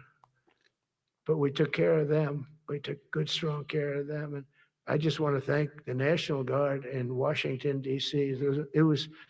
It's embarrassing to say this. Now I can say it because we solved it. But Washington, D.C. was the most unsafe, most dangerous city in the United States of America. And to a large extent, beyond. And beyond that, you go to Afghanistan, they didn't have anything like that. You go to countries that you would think there's problems, they didn't have that. And now Washington, D.C. Well, after in 12 Muslim days countries, they of have extreme serious, penalties for serious stealing and other intensity, types of we crimes. took out So 1,700 career criminals. If you have 5 I don't career think that criminals, number's they can make correct. your numbers look very bad because they'll commit many crimes a day.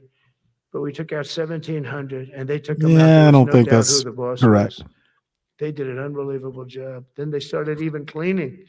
I said, I don't want them doing that, sir. They He were had the cleaning it up. fucking National I drove Guard through it 2 days. It was cleaning and beautiful. People are mulching. walking down the street holding hands. So Man and these wife are coming from literally Iowa. They're not war worried about being fighters shot. mulching a Washington, park. D.C. is now a safe city. And he In fact, wants I to went out to dinner with my crew. brag I about haven't that to done that. war fighters. Theory, I wouldn't do it. This And man I has felt totally this safe. man has no common Nobody's been sense attacked. whatsoever. Nobody's been hurt. Washington, D.C.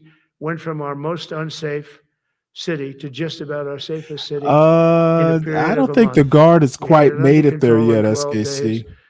but give us another 15, 16 days. It's perfect. And people other than politicians that look bad, they Antifa? think, Is that what the you meant? Democrats run most of the cities. Like that are in bad Antifa's shape. actually we a have many thing? cities in great shape too, by the way. I want you to know that. But it seems that the ones that are run by the radical left Democrats, what they've done to San Francisco, Chicago, New York, Los Angeles, they're very unsafe places. And we're going to straighten them out one by one. And this is going to be Nah, I a don't major think you part are. for some of the people in this room. That's a war too. It's a war from within. Yep. Controlling the physical territory That's of what our we're gonna have. border is He's gonna essential to national start security. We can't let using these the people army in. or the We military had no people as enter in police. the last 4 months. We're Zero. we're Even I can't already believe that. halfway We there. had millions coming in, pouring in. 25 million all told. And of those 25 million, many of them should never be in our country. They would take their worst people and their people from prisons and jail. Why and is they'd put he them in a saying this caravan again? and they'd walk up. CNN was interviewing one person. Oh, why are you coming? I want freedom. Good.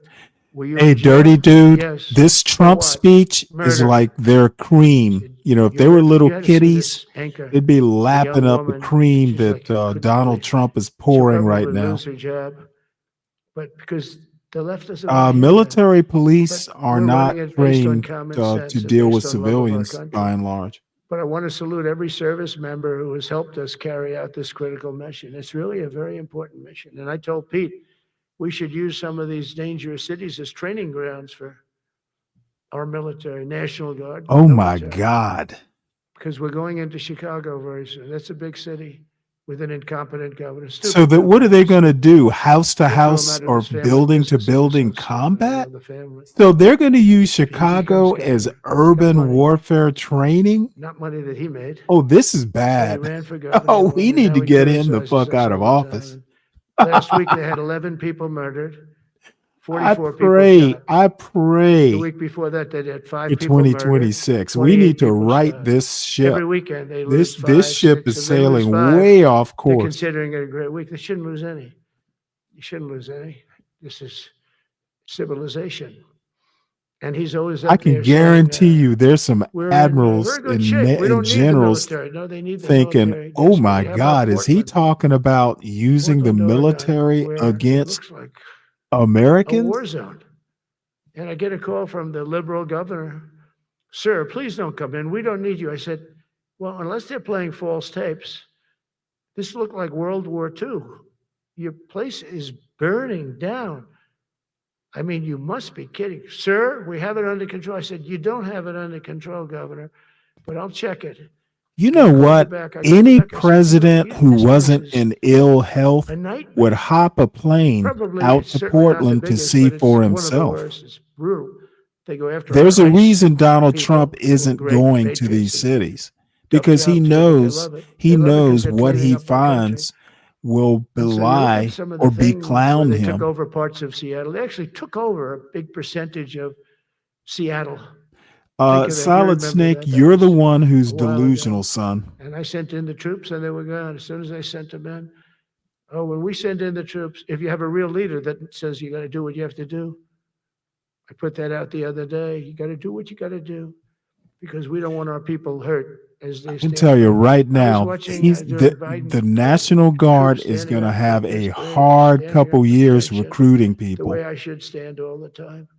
And I'm like this, and people are standing, and their mouth is this far away from their mouth, and they're And spitting Brian, out of course, if they're spoiled screaming at children, you send that in soldier the standing there, he National wants to Guard to knock the discipline hell out them, of that right? person, but he's not Every allowed every to time your kids do act anything. up, Brian, do So they you just call stand the there and National they get Guard? abused. And I bet you a do. woman was this far away from his face, and she starts spitting in his face, and he's not allowed to do anything. If it's okay with you, generals and admirals, I've taken that off. I say, they spit, we hit. Is that okay? I think so. They spit. It's a new thing. They spit, we hit. How about the cars where the cars are What the coming out? fuck They is get he? brand new cars, Border Patrol, ICE, beautiful, nice new cars. And they're driving along and they have to go through a gauntlet of rocks being thrown at the car. So here's this beautiful brand new car. By the time it goes 100 yards, it's destroyed. So we got to These guys have send in pretty the good National arms, some of them. Guard. And they're throwing bricks at full force into the window and into the car. It looks like it's a war zone. And I said, never let that happen again. It's From like now a on, war whenever zone, it so we happens, have I to say send in the again, Marines. you get out of that car and you can do whatever the hell you want to do. Because those people are, you can die from that. Those bricks go through the windows. You can die. They'd like it to. They'd like it to go through the window. But this was a couple of months ago. They just kept driving and bricks are hitting the car. And I said, why aren't they stopping? Because they were under orders from the past administration, never stop. But that's different with us. We stop. And since I gave that order, we haven't had that problem. It's very interesting. It's amazing. It's just like in Venezuela. Oh, what are we going to do You've seen when the boats Donald Trump going. is not in We office can't find any anymore? more boats. They're carrying drugs, massive. Every boat kills about 25,000 people. That's what they have. They had fentanyl mostly and a lot of other drugs. And we take them out, and we've taken out 4. So, and it's on air. Everybody gets to see it. Not that we like to do that, but every boat kills 25,000 on average. 20. Some people say more. You see these boats, they're stacked up with bags of white powder. It's mostly fentanyl and other drugs too. And now we have a problem. General Kane says, sir, there are no boats out there. Not even fishing boats. Barron Trump won't be old enough, Brian. There'll be no fishing today. But it's amazing what strength will do, because all we want to do is stop drugs from flowing into I our bet country. It's seafood destroying. prices We in lost Venezuela have 300,000 people died skyrocketed. last year. Everybody knows friends, many friends probably, that you lost a child, or adults too, but you lost a son or daughter because of what's coming into our border. And we're making it very hard. Oh, and we haven't even started yet. Last month, I signed an executive order to provide training for quick reaction force that can help quell civil disturbances. This is going to be a big thing for the people in this room, because it's the enemy from within, and we have to handle it before it gets out of control. It won't get out of control. Once you're involved at all, They all joke. They say, oh, this is not good. You saw it in Washington. We had gangs of Tren de Araguas, 10, 12, 15 kids. And these military guys walk up to them and they treat them with disrespect, and they just got pounded. They just got pounded. The gang just pounded, then thrown into paddy wagons and taken back to their country. Some are so dangerous, we don't want to even do that because we don't want to, some of stone cold murderers, we don't have the confidence, even though they're not coming back very easily, we don't have the confidence, we put them in jails. But these service members are following in a great and storied military tradition, from protecting frontier communities to chasing outlaws and bandits in the Wild West. And our history is filled with military heroes who took on all enemies, foreign and domestic. You know that phrase very well. That's what the oath says, foreign and domestic. Well, we also have domestic. George Washington, Abraham Lincoln, Grover Cleveland, George Bush, and others all use the armed forces to keep domestic order and peace. Many of our leaders used the military to keep peace. Now they like to say, oh, you're not allowed to use the military. And you know what the people say? The people in those cities where they're being raped and shot and beat up, you know what they say? We love the military. You ever see where they interview the people on the street? I've never seen somebody say they don't, unless they're radical and paid off, because a lot Well, of they these never show you insurrectionists those are paid by videos, Mr. President. They whether only it's show you Soros or other the people, but they're paid they by the have sense radical enough to know that So they'll be today I want to fired thank every if they service show member, from anything general to that private, isn't who's treating you bravely with helped utter us secure the veneration. nation's capital and make America safe for the American people. It's amazing. The whole world is watching. Everybody in the White House, they come up to me, young women, sir, thank you. I know immediately what they thank you. They don't have to say it. They walk to work now to the White House. We haven't had a crime in Washington in so long because we got the careers. We call them the careers. We got these lunatics out, and they'll never be any good. You know, I hate to tell this to the liberal media. You could spend time with them. You could do whatever you want. You could send them to the finest I schools. They agree, couldn't get dirty in from dude. anywhere. Mentally, they couldn't get in. But no matter what you do, they'll never be good. They're bad. They're career criminals. I don't know. Maybe they were born that way. Some people don't like me to say that, but maybe they were. Certainly, some were. Together with the leaders here today, Okay, we're dirty. also restoring a needed focus on defeating threats in the Western Hemisphere. Throughout this region, cartel terrorists have been allowed to wage a relentless campaign of death and destruction on our country, all because we had weak leadership on top.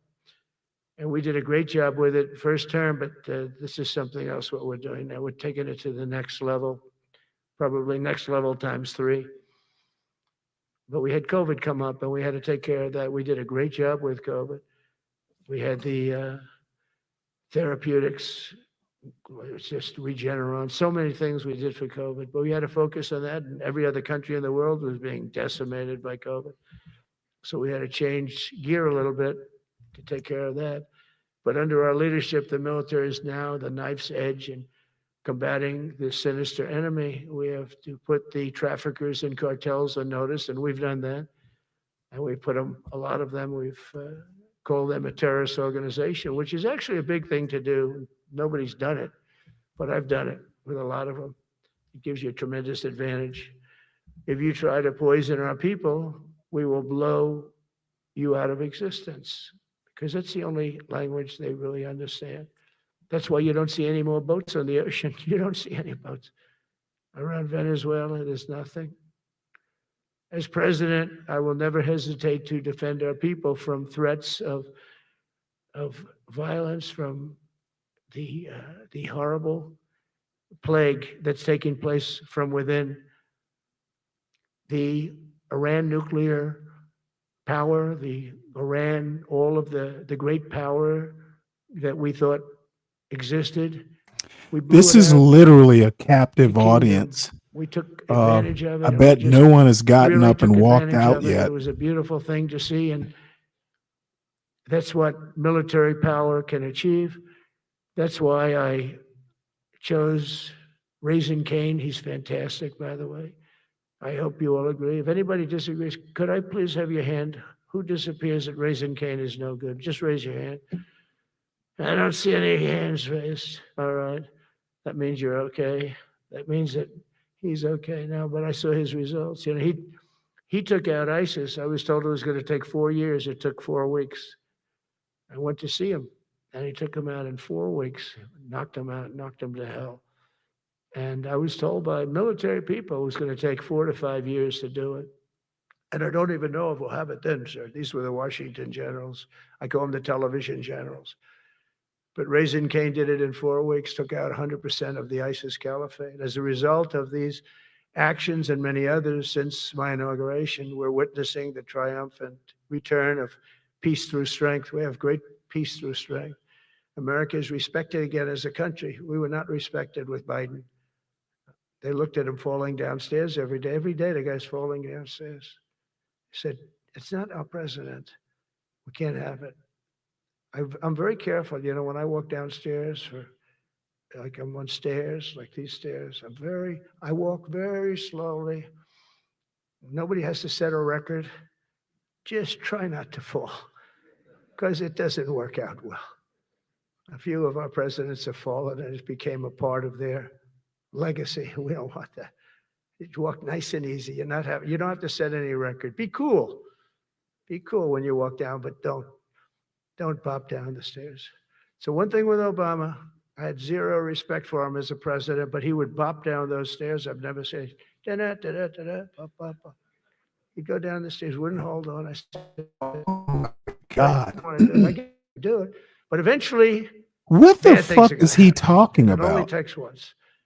But he did a My lousy job as God. president. A year ago, President we were a President dead Obama country. We're used to dead. bop down those This country was going to stairs, and hell. then he does a little We were dance. dead in every What the way, fuck is from wrong with this immigration to man? military. We didn't have the This is weapons. We were given everything this is to. somebody needs We're given to one everything of to his Ukraine. We assistants had needs to go, well, it's nothing. time to go. And by the way, I have to tell you, now, as you know, I went over and I met with NATO, and NATO raised from 2 to 5, which everyone said 5% of GDP. Millions and now trillions of dollars are pouring in. They didn't pay the 2% because they know we were there to pay it. And now they paid the 5%. That's trillions of dollars. And we're not spending any money on that war, not 10 cents. We sell our equipment to NATO. NATO pays us for the equipment, and they give it to Ukraine or whoever they give it to. They can keep it, but we're not involved. We have no money going out. Biden gave $350 billion. Not sustainable. $350 billion. And we have a war that should have never started. But we're not doing that anymore. So I In just want you to weapons. know And we're yeah, selling it should have equipment. never started. Our people Russia are should buying the never have equipment, and invaded. they are buying the equipment at full price, a fair price. So I don't want to say we're making money, because I don't want to be making money on a war. It's too many people dying. They're losing 7,000 soldiers a week. Oh, he did Lot of worse. Russian He soldiers, but between imitated the two countries, Obama mostly dancing soldiers, by down the the way. steps. Sometimes, you know, Kiev, they'll lob a So missile in, at or least some drones Biden in, kill some people. didn't But call mostly the it's president, soldiers. call Russia President and Ukraine Obama losing walking 7,000 down a Soul souls. Train line. And you know, they're not American. They're not us. They're not you. We have a special obligation. But they're soldiers. They're young people. They leave their parents. They wave goodbye. And then SKC, I have years no later, they're idea what blown that up is. Is it a so song? unnecessarily. And so that's the primary reason I want to get it done. We got to get it done. It's crazy what's going on. That's the worst war that there's been since World War II. The number of soldiers that are being killed there is just crazy.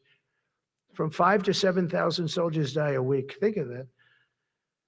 So I think we'll get that done, but that's turned out to be the toughest one. I'm so disappointed in President Putin. I thought he would get this thing over with. He should have had that war done in a week. Hey, Putin doesn't work for I you. said to him, you know, you don't look good. You're 4 years fighting a war that should have taken a week. Are you a paper tiger? And it's a shame, but I think eventually we'll get that one done, just like in theory, I want to knock on wood, because you never know. It's like we're going to have the Middle East done, which is actually a much harder thing to do. I mean, thousands of years. Oh, this man We wants have a to get that Nobel war Peace done. Prize So now so, we're- bad. Just think of it. We're a dead country. I was with the King of Saudi Arabia, great guy. I was with the Oh emir yeah, of yeah, yeah. He liked I was with the Obama great bopping leadership down of the UAE. I stairs. was over Ryan, we brought back you have no $2 clue trillion about dog whistles, do you? and more.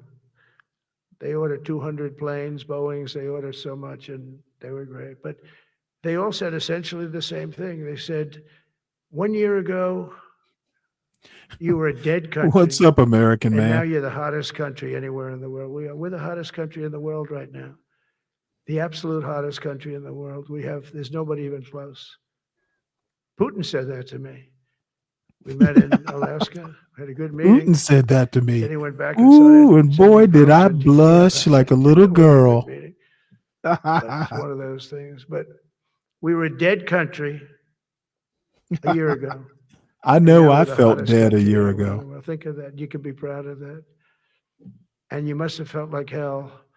when you No, had a I don't wife or a ignore husband blatant at racism home, from and you used to either read the side, numbers that we American can't man. get people to I join don't the know why Army, the Navy, fuck Air you Force, fail Marines, to Coast Guard. understand that when I say America is fundamentally a racist country, I have a mean job all that nobody sides, wants. It doesn't fit. including many And now you black have a people job are racists. that is brimming over So with people I wanting it. don't They play want it. sides when And it you're comes able to to get that. a much higher quality because Maybe now you you have should your start choice. You want listening so many. instead of And we're going to have talking many, many over people that me. aren't going to be able to join because of the fact that we don't need them at this moment.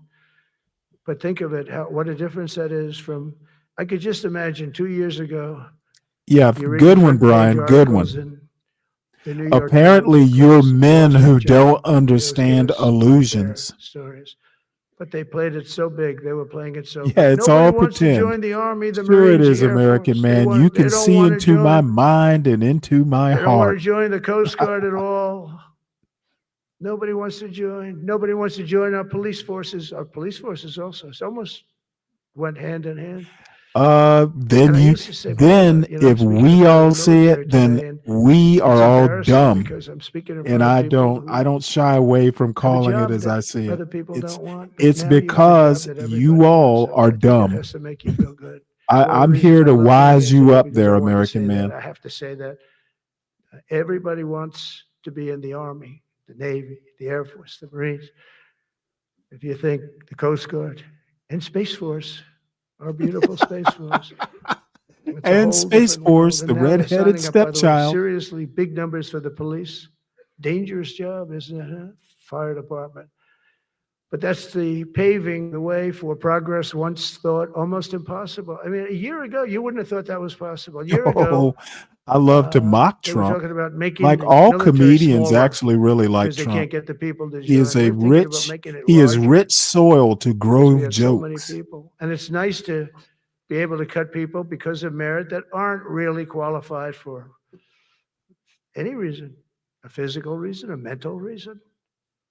You don't have to take them anymore because you have the pick of the litter.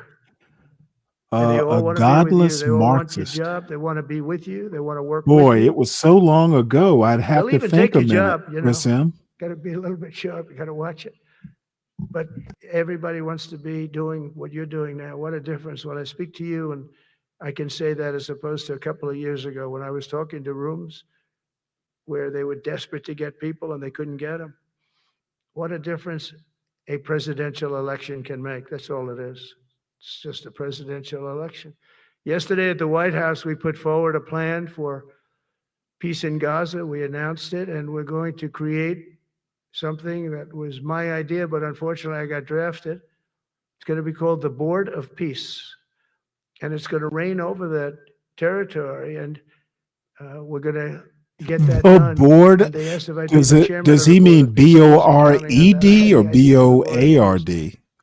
But I said yes, and I The guess because of board that, with every peace. leader, everybody wants to be Dude, on the this Board of dude is Peace. this And we're going dude to is watch a over that very genius. volatile part of the world and keep it non-volatile, so you don't have to get involved. We want to Shit, President Trump save you just for other gave things me a and save show you for title. nothing I from that love it. standpoint. We don't want you fighting wars, but if you have to, you're the most lethal fighting force in the world. And I would say that even 2-3 years ago, but now I say it with great enthusiasm. It's so true. And we're striving tirelessly to end the terrible war in Ukraine. And as you know, we're also working hard to get the allies to share more of the burden of our defense. Much of that has really already taken place. But all NATO members have committed to the increase that I talked about. Think of that. That was unthinkable. It used to be 1%, then we got it up to 2% in my last term. And they did not like it. And now I got it to 5%. And I get along great with all of them. In fact, they call me the president of NATO. I said, I don't think so. But they're great. They're great people. And they're spending a lot of money, and a lot of money that they should have been spending in the past. But I think Putin was a wake-up call for them, really. We're now selling large quantities of American-made weapons to NATO, and we're getting really fair pricing. We're making a lot of money. I don't hate hope that anybody. Europe Speak to radio. Asia I to just, the Middle East. I just Our allies will mock. make similar commitments to increase their military capabilities. And this will greatly strengthen our alliances, and also it will make war far less likely. You know, if you're a strong presence like we are such a strong presence now. And I go around bragging about that. I said, we have the strongest military anywhere in the world. I say it. You never heard Biden Good say God, that. this is long. Never heard him say anything. Now, anybody who heard him falls say it. You hear asleep him say, "We have the after a strongest long military." He flight, doesn't say that. anybody who falls asleep in We have the this strongest audience is military fired. anywhere in the world. We have great leadership, and I'll tell you, Pete and General Kane, and all of the people that I've met that have been lifted up in rank, and we got many of them out of here too. I'll be honest with you, didn't like doing it, but we got many of you out of here because we weren't satisfied. We know everything about everybody. It'll also help the United States rapidly rebuild our defense industrial base. We know which everything is a about very important everybody. part in getting That sounds ominous. allies to do their part. So to that end, Secretary Hegseth will soon be announcing major reforms to streamline military acquisitions and expedite foreign military sales. We have tremendous numbers of countries that want to buy our equipment, and you know, in many cases it takes too long. They're backlogged. We're backlogged on all the equipment, which is something that's new to us a little bit. And I told those companies, you better No, get your not ass total going, because success. you know, And we're who buying, gives a fuck? we're selling you a lot of equipment. I We're don't getting understand countries why to it was buy your that equipment. You gotta important. produce I the would have equipment. Some of respected the him countries more don't. if he'd I'm not gonna withdrawn from mention, but NATO. some of the countries are buying a lot, and that's a good thing. They're on our side. Solid Snake, he's 95%. joined my I'll never panel say before. 100% because it can What the always hell are you turn, talking right? You know about? about that. But they're on our side.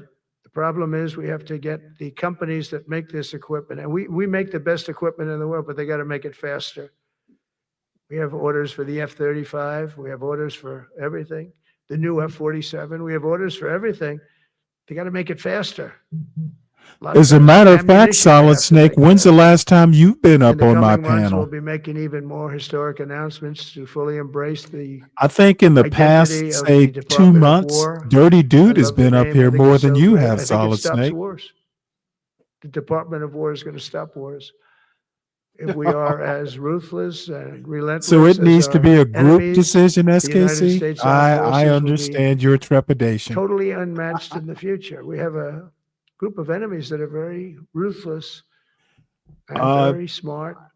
Why they would can't I match us. dislike that They he's can't had match us. total They don't even success? come close to Like I matching us. said, Ryan, it's and I've very said important for me to several say we have the times, greatest a military lot in the of world, but we Trump's make the best goals equipment I in would the world. agree with. I just don't like his I watched methods. our I don't like getting the anti-missile missiles. I military watched our involved on the Patriots border. just knock things out like a needle, hitting another needle on the stage.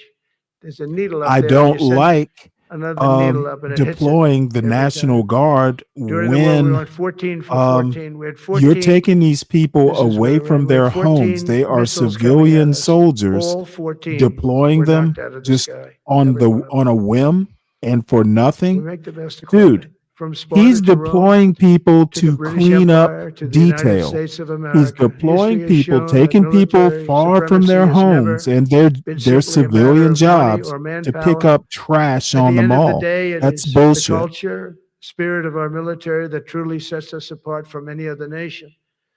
Our ultimate strength will always come from the fierce people, and those brilliant people with such pride and the unbending will and the traditions of excellence that have made us the most unstoppable force ever to walk the face of the earth. And that's what we are.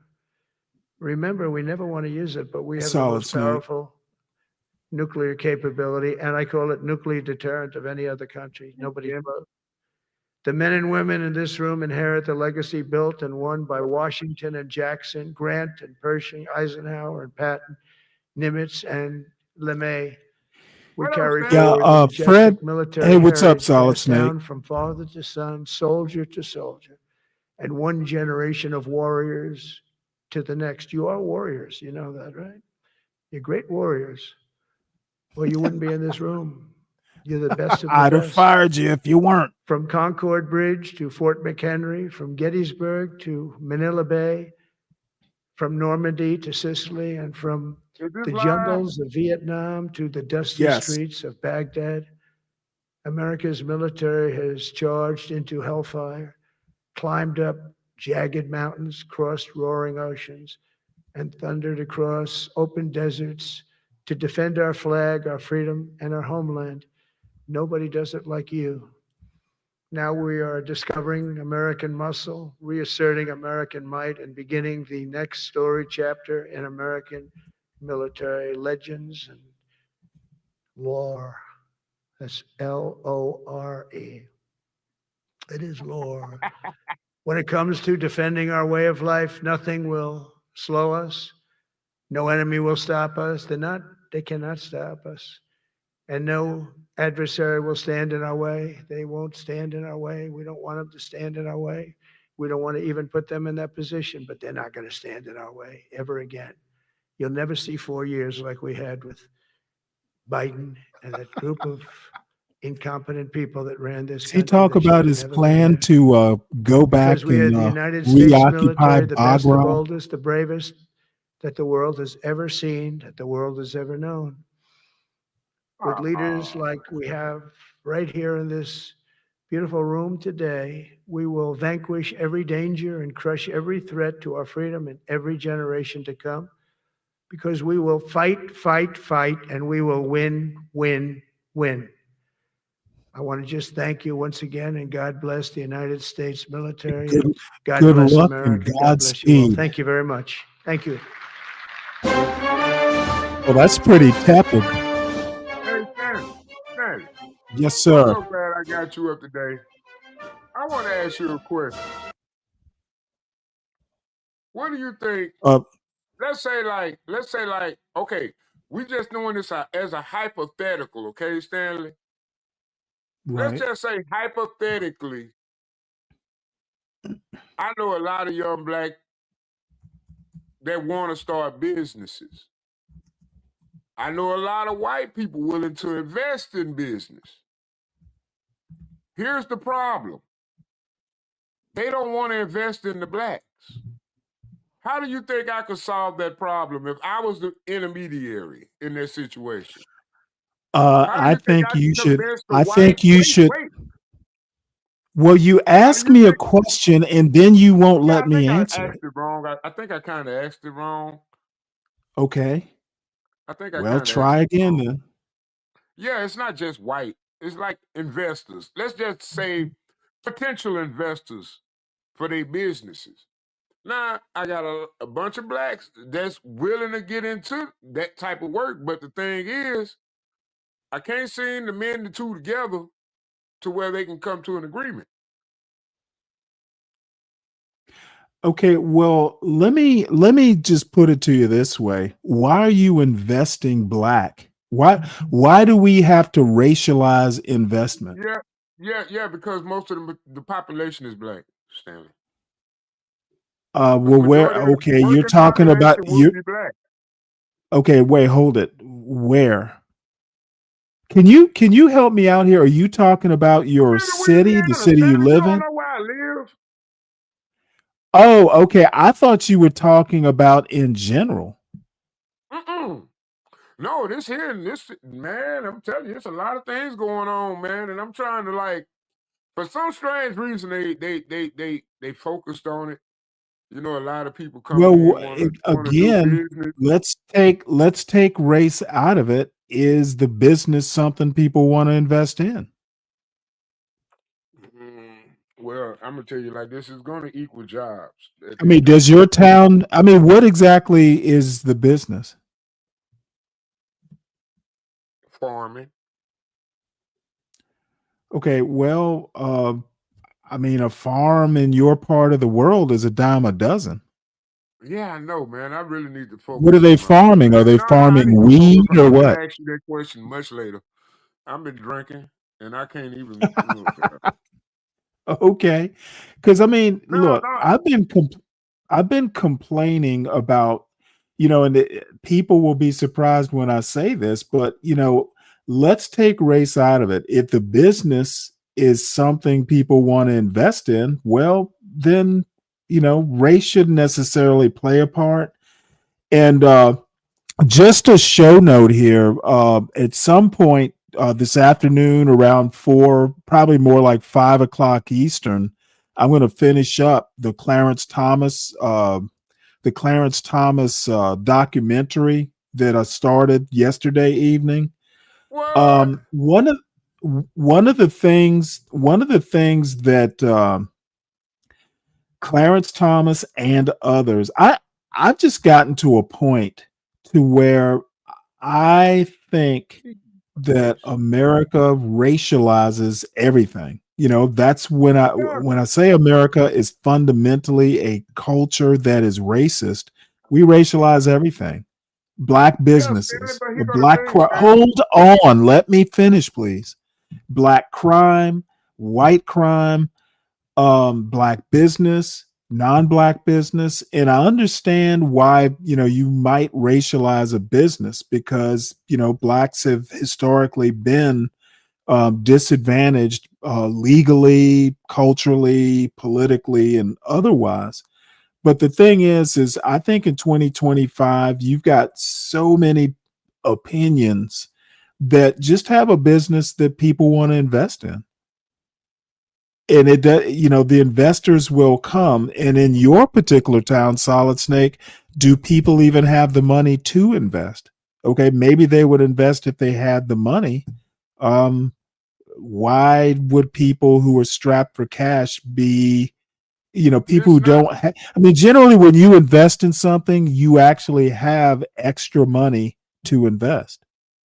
exactly. That's what I'm trying to tell you, Stanley. Discretionary income is the term I couldn't think of. But the thing is, they can't find nobody. Well, I'm gonna say it like this: I got more faith in my community than they do. See, Okay, well, the how much problem have you is invest? How much have you invested? my time. Oh, okay. I mean, that's it, Stanley. So Okay, well, hey, um, are you asking for people to invest time? no, I'm asking. They asking for labor. They need laborers. They need like. Okay. I thought you meant money. Oh no, no, no. The money there. They just need people to work. They trying to For find work. free? So they need No, people to work for man, free. we talk about 16, $17 an hour jobs here, you know? Really? Now, what are they picking? Well, I'm gonna be honest. I don't really know the infrastructure. I really Well, no, wish I what can give a crop? You said ponder it's on this because farming. I was It's listening to her the other day. It's not farming. It's not so much farming. It's gonna be like well, we got a lot of metal going on down here. A lot of metal bought up a lot of land down here, in our area. So, I didn't know that. they be doing it AI server farms and things of that nature. Okay, so what are they building, a data center or something? Oh man, they building a couple. They buying up all the land, and then you got the farmers trying to reutilize their land. And just like with what's the guy named Geotron? Was it no, not G, what's the guy name on CT channel? How he was talking about with the farmers not being able to finance tractors and so on and so forth. Okay, It's but like let's go back to your original question. You said, why don't black people invest in something? What's no, no, no. Why is it hard for other races to invest in the black community? That's what I really meant to say. Cause like well, it's not. this community is majority African American. And what I like Okay, to see well, let me ask is you a a question. future. Why should people from outside your community invest in your community? Yeah, But why should they? exactly. I mean, I don't live in your community. Um, Stanley, my you would have to community ain't no convince different than me. your community. Stanley. Only thing changed is the names. Our communities are exactly the same. Okay, Solid Snake, the point I'm trying to convey is that if your community isn't investing in your community, then why should someone outside of your community invest in it? Especially if it's labor. Why would somebody outside your community come into your community to labor? You know I live in a black community, Stanley. Okay, I understand that, but the question remains, why would someone outside of your community invest in your community? Exactly. Okay, so you asked me a question, and I'm saying I don't think it's a good question unless there's something worth investing. Stop expecting people outside. Stop asking the question, is what I'm saying. Why would anybody outside your community invest into your community?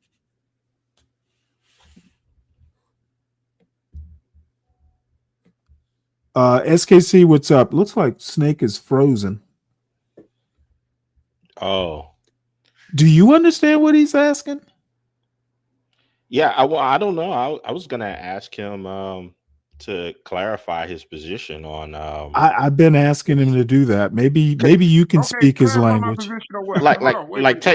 take for example, like if I was gonna ask Solid Snake, you know I'm a coon.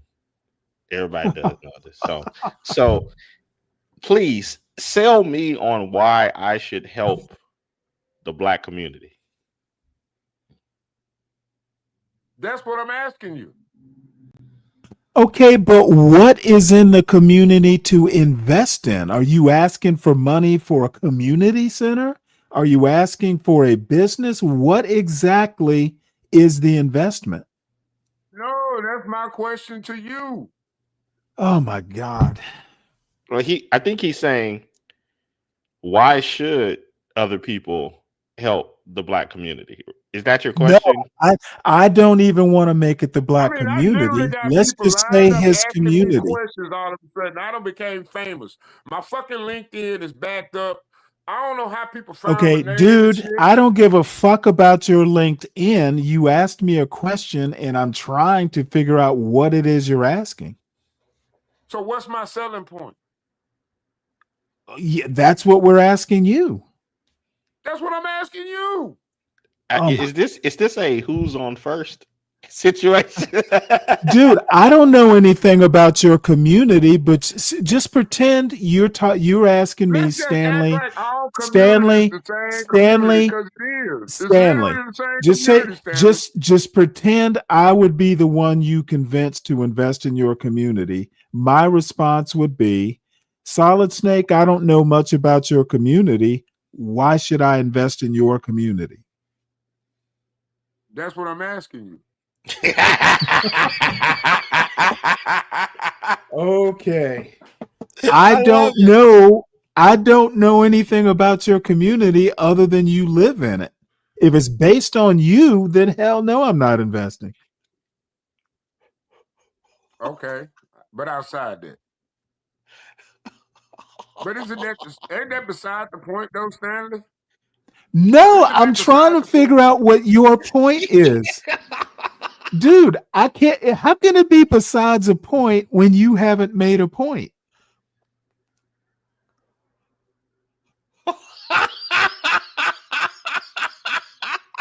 Oh, is this a joke? Are you trolling me? Is that what it is? Okay, I'm just I get asking a it now. question. No. And You don't get it yet. You ain't got it yet. Because I'm still asking I a guess question. not. Okay, I got my LinkedIn backed up. They like, we need to invest in this community. What areas of investment what avenues should I pursue? I mean, my question to them, my answer to them would be what, Stanley? What would your answer be to those people? I don't know your community. You live there. Exactly, Stanley. Exactly. So why So the hell are you on YouTube talking about black people business when you don't give a damn? But anyway, I never, dude. You know what? You are literally you've been too drunk to listen. Apparently, how is Trump is black people's business? I guess you could make that argument. Trump. They ain't emailing Trump. They emailing me. They saying, Okay, why well should then I you tell invest us in the about black it. community? Solid Snake. Solid Snake. question, When Stanley. you're not on the Why would an panel, investor? when you're not on the panel, I don't talk about you or your community. I talk about shit that I know or think I know at least. Stanley, I don't care about none of that shit. What I'm asking you is a serious question. If And I I had would investors like that to wanted take to it ask me serious. about investing in my community, what would your reply be? What about your community makes it worth investing?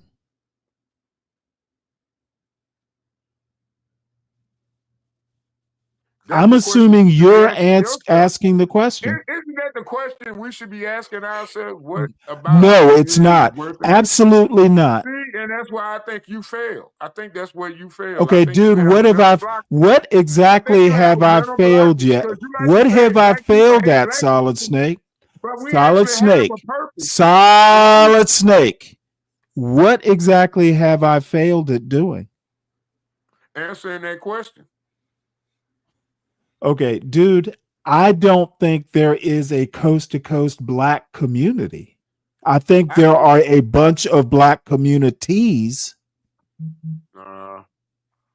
Okay, so when you say invest in the black community, I assumed you meant your personal community. New Orleans, I can go to California. Okay, dude, I don't think that way. I don't think that all black communities in the United States coalesce into one big black community. I think individual communities have individual needs. Yes, it does. We don't have a culture, Stanley. Okay, well, see, you and I disagree on that. Stanley, we are the culture, Stanley. Okay, so don't be asking me questions assuming I think like you do. You and I do not think alike. I just got investors in the back and they want to invest in the community. Okay, well, you know what? Why don't you answer them? Because your racist investors think that black people, your racist investors on LinkedIn think there is one big black community, and I don't think that way. You don't have to think that way. The world thinks that way. Well, then the world is wrong. The world is ignorant. The world has no idea what it's talking about. The community thinks that way. I want to know why. Okay, well, most whites I know are idiots. Yeah, okay, that's all on perception, Stanley. That's all about perception. Oh, no, it's not perception. Yeah, you delusional. I probably know more white people than you've met in your life. And what that's supposed to mean?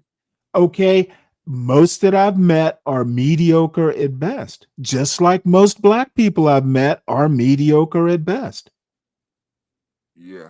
And there's nothing wrong with being mediocre, but I don't really give a fuck what your average Tom, Dick, or Harry thinks about the black community. I know better. Yeah, but Stanley, listen to you. I'm listening to me. I can hear myself speak.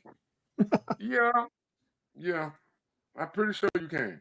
And I think you love to hear yourself talk. But oh, well, I don't love hearing you talk, so I gotta love something. I understand that. That's understandable, Stanley. That's understandable. All I have to say is that I don't think there is one big black community. I think there are many communities. They all have their own particular take on black culture. There, of course, are intersections and commonalities and all that stuff. But I can tell you, blacks in Charleston are not blacks in Savannah. Blacks in Savannah are not like blacks up in Spartanburg, South Carolina. We all have our unique twist on what people will call Black culture. There is no one facet to Black culture. Are you sure? I'm 100% positive. I'm pretty sure you're not. Dude, I've lived in the South for the vast majority of my life, and it's my take at 60. Yeah, you delusional, Stanley. You may not agree with it, but I'm not asking you to. I've given up on people like you agreeing with me. So you don't believe we are just one big community? One big No, fucked up I do community? not. I do not. Okay. I think that LA blacks are not like Savannah blacks. And believe me, they're not. Are you serious? I am dead serious. Are you serious? Solid Snake. Wait a I've minute. been saying this for a year. I don't think there is one big black community. I do. Well, I know you do, and we just have to agree to disagree. Okay.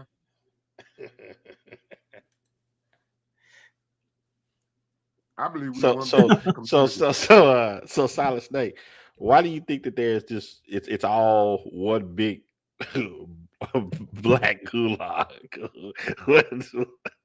I'm serious. What do you think that way? Don't you got a social security number? Yeah. Me too. And it's not the same one for every black person. We all have different social security numbers. But we all got one.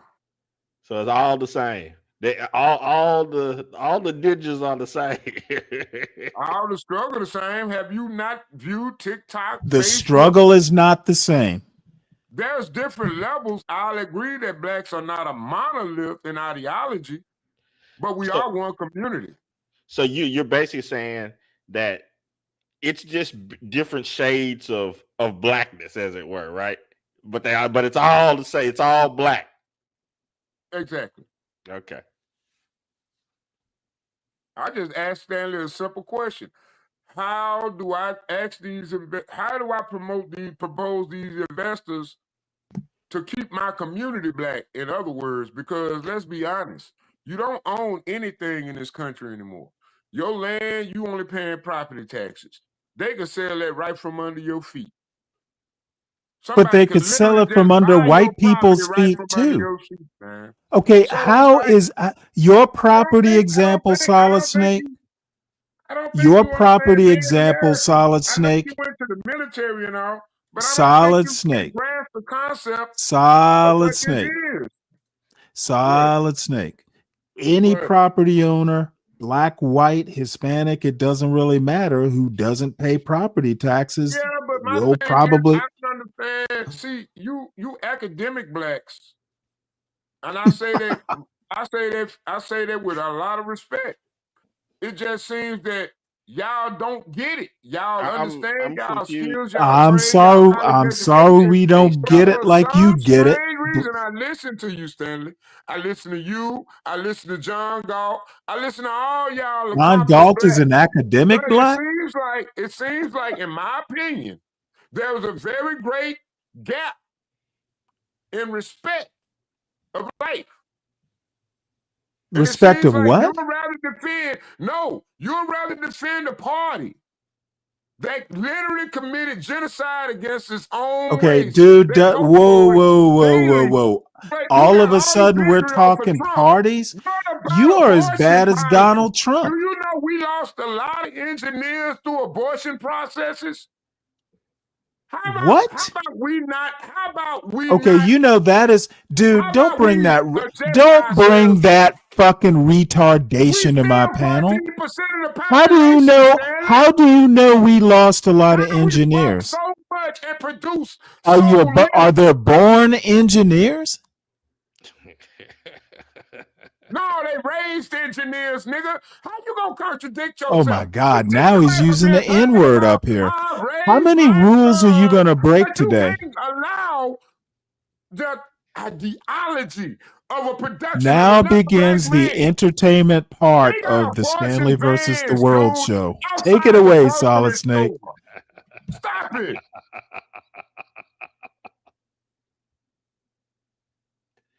And you want to holler about Trump the problem. Trump the problem? There was an abortion van outside my grocery store. Dude, we went from how do you invest in the community to abortion rights? Interesting. Well, Solid Snake.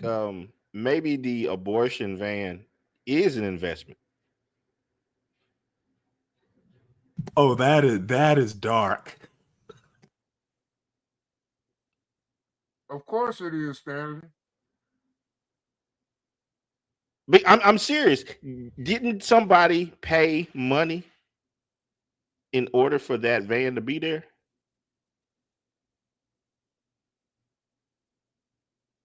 Are those people that are in that van there for free? Somebody investing in it. So that's what I'm saying. Somebody is investing in it, and there you go. So there you have located and identified an investment in your I still community. don't think y'all following my conversation. Oh, SKC. Dude, were the procedures free? I still don't think y'all following. See, if the procedures aren't free, it's not a true donation or investment. Well, I think it's free to the recipients, right? The recipients. I mean, do they have to pay for the procedure, Solid Snake, or do you know? And how do you know? Did you take someone there or what? It's in front of the grocery store, Stanley. It's in front of the grocery store. It was outside the grocery store? The grocery store. I don't have to take anybody there to see an abortion clinic van in front of the grocery store, Stanley. Well, how do you know? How do you know they weren't shopping for groceries on the way home from work? Obama phones. I want to know, Stanley. How do Wait, I hold it. I'm confused. They still have Obama phones? How do I sell my community to investors? You don't. Do they pay for the abortions with food stamps? They're spending their grocery money. I wouldn't doubt it. I mean, why would you find that funny? Dude, well, you know what? So you're going to report this. You're going to report. See, this is what gets me so annoyed with people of your ilk. Solid Snake. Solid Snake. So you saw it. You saw it. You want to. Okay, you saw it. Dude, this isn't a goddamn hour-long diatribe. Okay, so why are you talking about other than seeing it, other than seeing the van? Do you know were they? Stanley, we talking about. No, excuse me. Were they performing? About black community. How do you advertise the black community? Were they performing procedures? Or was the van just there? Community? Okay, dude, I don't fucking have time for this. Dude, the questions I have are, how do you know were they performing procedures in the parking lot of the grocery store? Why do you talk about something you don't have the details of? And maybe the driver was just there picking up groceries on the way home. Okay, you saw the van. That's all you should say. You don't know any details, so stop extrapolating. In an abortion clinic van? Okay. Okay, Stanley. Okay, you know what? Somebody's got to drive it. It's not AI controlled yet. Because what I'm seeing is, and I think I know, I think I understand just a little bit of what Snake is saying, but I'm too dumb. Really, then help me out. I'm too dumb to get the really big point. So I would really like for, not for you, Stanley, because I know that you're smarter than me, but Snake, if you could, well, that's always down, any given day. That's a norm. Right. So Snake, could you explain it to me? What your end goal in this is? What are you trying to explain? Help me understand, because I'm slow. I asked him and he couldn't help me. I want more than 11% population. I want more than 11% of the population. How And I how think much? that's What percentage? I What think per, I what think that's what percentage we would fail would to you miss in ultimately this want? entire equation. You only 11% of the population. Go look at the statistics. I ain't gotta lie. So what percentage would you want? Like in your dreams of dreams, what would you say? Okay, this is By enough. 2030, I'd like to see at least 25% of this population African American. So you want about a quarter of the population of the United States to be black people. Yeah. Okay. Now, why would that? Why do you see that as a goal that people should go towards? Everybody else using the same exact strategy. Why Oh, not? more people? Everybody else using the exact same strategy. Who It's is all about everybody else? population. It's all about population density. Okay, look. The abortion, People want the power. abortion rate, the birth rate is dropping regardless of their strategies. Globally. Okay, I don't care about globally. I care about the United States. Well, I just wanted to comment on demographics, if I may. So blacks and whites have about the same. The ratios have changed because we've imported just massive numbers of Latinos over the last 40 years. But blacks and whites have pretty much stayed the same versus the Latino population, which has exploded, as we all know. So, well, just for my small-minded purposes, Ryan, yes. because my brain is really slow. You're smarter than Stanley, SBC. And I'm just wondering if you could help me out just in this. When you were explaining this, yes, sir. You're using two colors. You said black, white, and then you entered in the other people. Could you just call them cream for me? The cream. You mean Latinos will be cream? Yeah. Latinos are cream? Yeah. That's fine. Yeah, that's fine. You know what? Well, yeah, yeah. Well, they've just come in for. I mean, the other populations have grown due to importing, but once people are here, they flatten out and everyone has similar number of kids. So once they're in the first world, so to speak, and by the way, that's global. Like all populations around the world, once they industrialize and have electricity, they plummet, regardless of where they are on the whole planet. And religion ties into that. Why is that, Ryan? I don't know. I think it gets too expensive to raise kids. I got an idea. Hey, what if you worship a guy that has sex with 7-year-old little girls, 9-year-old girls? Okay, dude, you know what? That's a little okay. No, let's not wait. Let me set a low bar. Okay, let's not go there. Okay, it's okay to be random. I'm used to you being random, but let's not get that random. Okay. So Ryan, yes, I'm dead. Hey, I'm dead. Goddamn serious. So Ryan was stating that there were white, black, cream, and yellow people. Yeah. They're an Indian, like all these. The other groups so they're red. That's it. Yeah, whatever they are. Well, the only Mexico's industrializing now. Their birth rates are dropping. I'm talking about population increase. I'm talking about subsidizing the population. Why would you do that? Because we need to. I think it means native, like in other words, American-born populations versus imported people. No. What he wants to concentrate on is the black community. And you know what?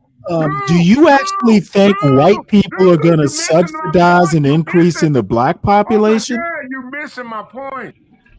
Dude, I've been struggling to figure out your point for an hour now. I didn't structure it right.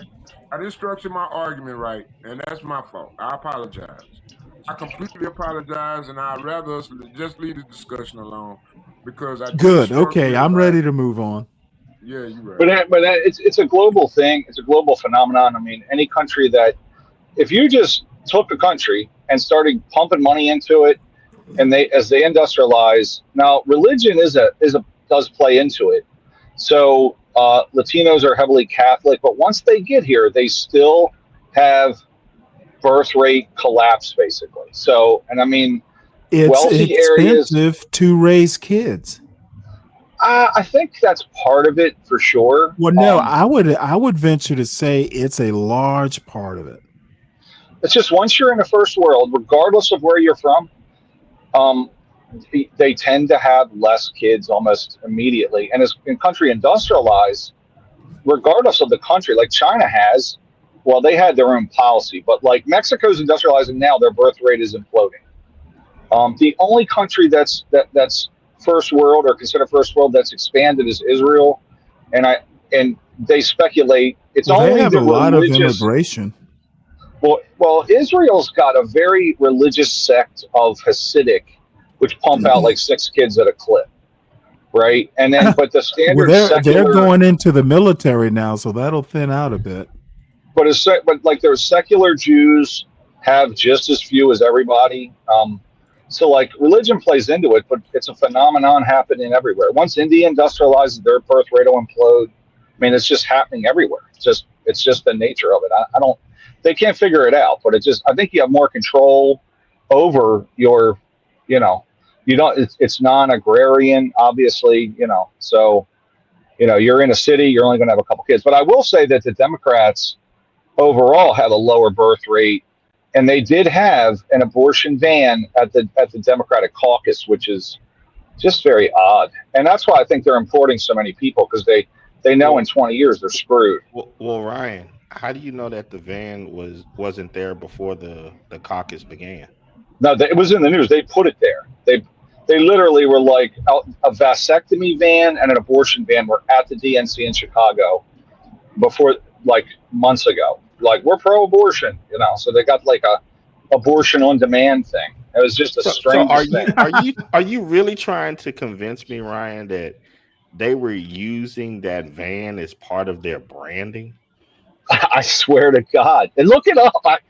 And why are we concentrating on the abortion? I mean, I'd be interested to know which van got more business. Snake mentioned it. That's the only reason I mentioned it. He was mentioning I'd be interested to know which one got more business. I bet the vasectomy van got 0.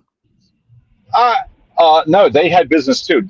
A lot of Democrats were getting vasectomies. It is Why interesting. anybody would want to do it in a van? Like, man, I'd want something a bit more sterile. It was in the news, man, and I'm just like, so you can go to a food truck. You mean the fake news? No, man, it was why in is the the news? news? Why is the strangest news trusted? Why is the news trusted on this particular issue, but not trusted on any other issue? Isn't it just as fake? No, the Wall Street Journal, New York Times, the Post. Were the people in the van wearing masks? Oh, I guarantee it. Just like Ben Affleck's daughter. Yeah, Ben Affleck's daughter was wearing one at the UN. Lunatics. So, no, but I saw it, and I'm like, that's crazy, man. It's crazy. Because the Republicans are against abortion, so they had to make a spectacle of it, which it's just nuts. But Ryan, did you not hear me say there are abortion vans parked outside? Yeah, that's what I'm saying. There was. Yeah, in Chicago there was too. On Be Brave channel one day. I don't remember that. There were abortion vans. Go to the Be Brave channel. I show one of Be Brave shows. I believe you. An abortion van across the street. That's crazy. Was like, why are they over there? Are any of you afraid about the government shutdown? No, nothing changed. They threaten to take away the parks. I'm afraid about our bond rating. That's it. I don't want to pay higher interest rates, and the bond rating is a big deal. That's the only thing that concerns me. Other than that, I'm going to tell you right now. They don't do anything talked for me. about this earlier. People, I think people probably realize that Republicans control the government right now. That the Democrats basically are able to stop this CR in Congress. Congress is still controlled by the Republicans. So Okay, but there's still a filibuster. hard for me thanks to to Joe believe Manchin. hard for me to believe Newt But Stanley, Gingrich. I got a question. Okay, hold I got a on one real serious second. May question. I finish? May I finish, please? It's hard for me to agree with Newt Gingrich that Trump gets an advantage by shutting down the government. One thing that Trump and Gingrich and all these other people don't seem to understand is government workers vote, and getting shit canned. That's not going to win friends and influence people. So, Okay, but you do that at your own Stanley, risk. I listened to you on that talking point, but I got a question. Why is Ilhan Omar in office? Because she was elected. Okay, why was she elected? I guess she convinced her voters that, hey, by the way, her district is majority white. Mm-hmm. Okay. And It's why is just that? liberals. Is it? Is it? Why is Okay, that the dude, case, Stanley? I don't know what you're fishing for. Just go ahead and Why state your is point. most The of her reason voters she is being in white? office is because she is Hold on, a Stanley. Wait a minute now. okay, Wait a dude. minute. No, Wait a minute now. Wait a minute. you're gonna You hold tried on, to Solid Trump. Snake. You are the one that will hold on, sir. The answer to your question is she is a U.S. citizen. She has been elected into office. That's why she's in office. Why is she a U.S. citizen, Stanley? She passed the test. She married a brother. No, that's No, her husband was Somali too. And again, you don't just automatically become a U.S. citizen because you marry a U.S. citizen. Stanley. You're missing a whole thing. Dude, I miss most of your points. So Yeah, I'm help me pretty out. sure you do. I can't help you out. The You only 60 time I years get old. your point is when I'm drinking like You you can't are. teach an old dog new tricks. But I can't help you I'm not. see something that's been in front of your face all your life. Unfortunately, I'm not drinking the Translate snake juice. So you'll have to just be, break it down to a basic level so I can get it. How is she possible? What do you mean, how is she possible? Can you define that? I have no idea. How is her existence possible? We granted 100,000 Somalis asylum in 2011 and put them in her district. I think that's what Snake is getting at. Just a guess. Okay, well, why doesn't he just fucking come out and say that? See, this shit is annoying. Okay, people come up here expecting me to automatically understand what's in their head. Dude, I don't speak He just thought you knew black about English. history. He thought you knew about history, Stanley. You're big on No. Damn. Dude, he didn't ask me how she got here. He asked me, why is she in office? Okay, the problem is these anti-black blacks do not understand how to form a cogent thought, let alone a cogent sentence. Okay, I'm not the anti-black UN translator. Just as a politically You ain't savvy even guy. got coaching theory, Stanley.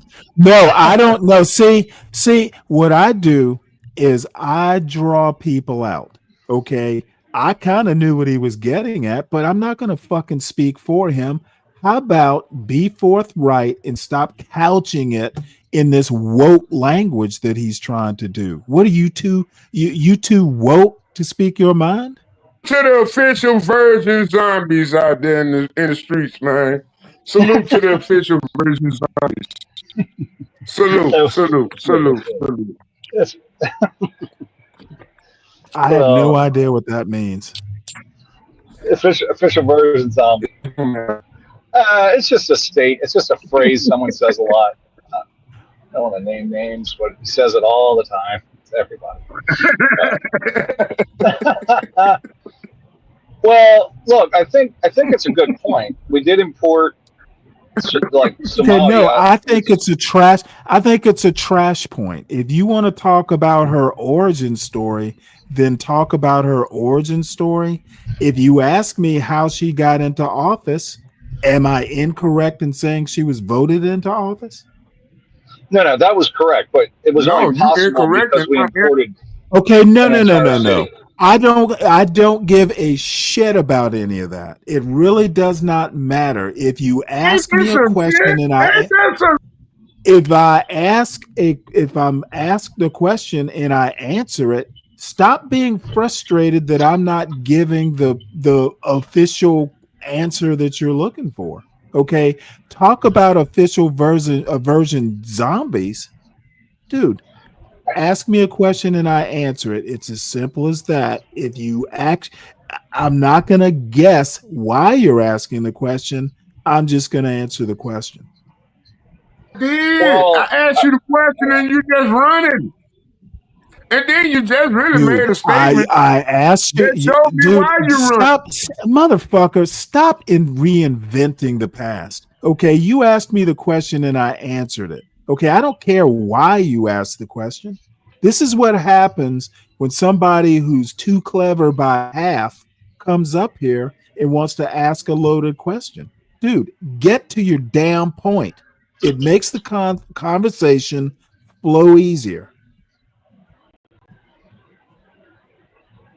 I will say, I do think that they are definitely one of the strategies because of the demographic and birth rate of progressives and the left is to import possible Democrat voters in the future. I do think that that is.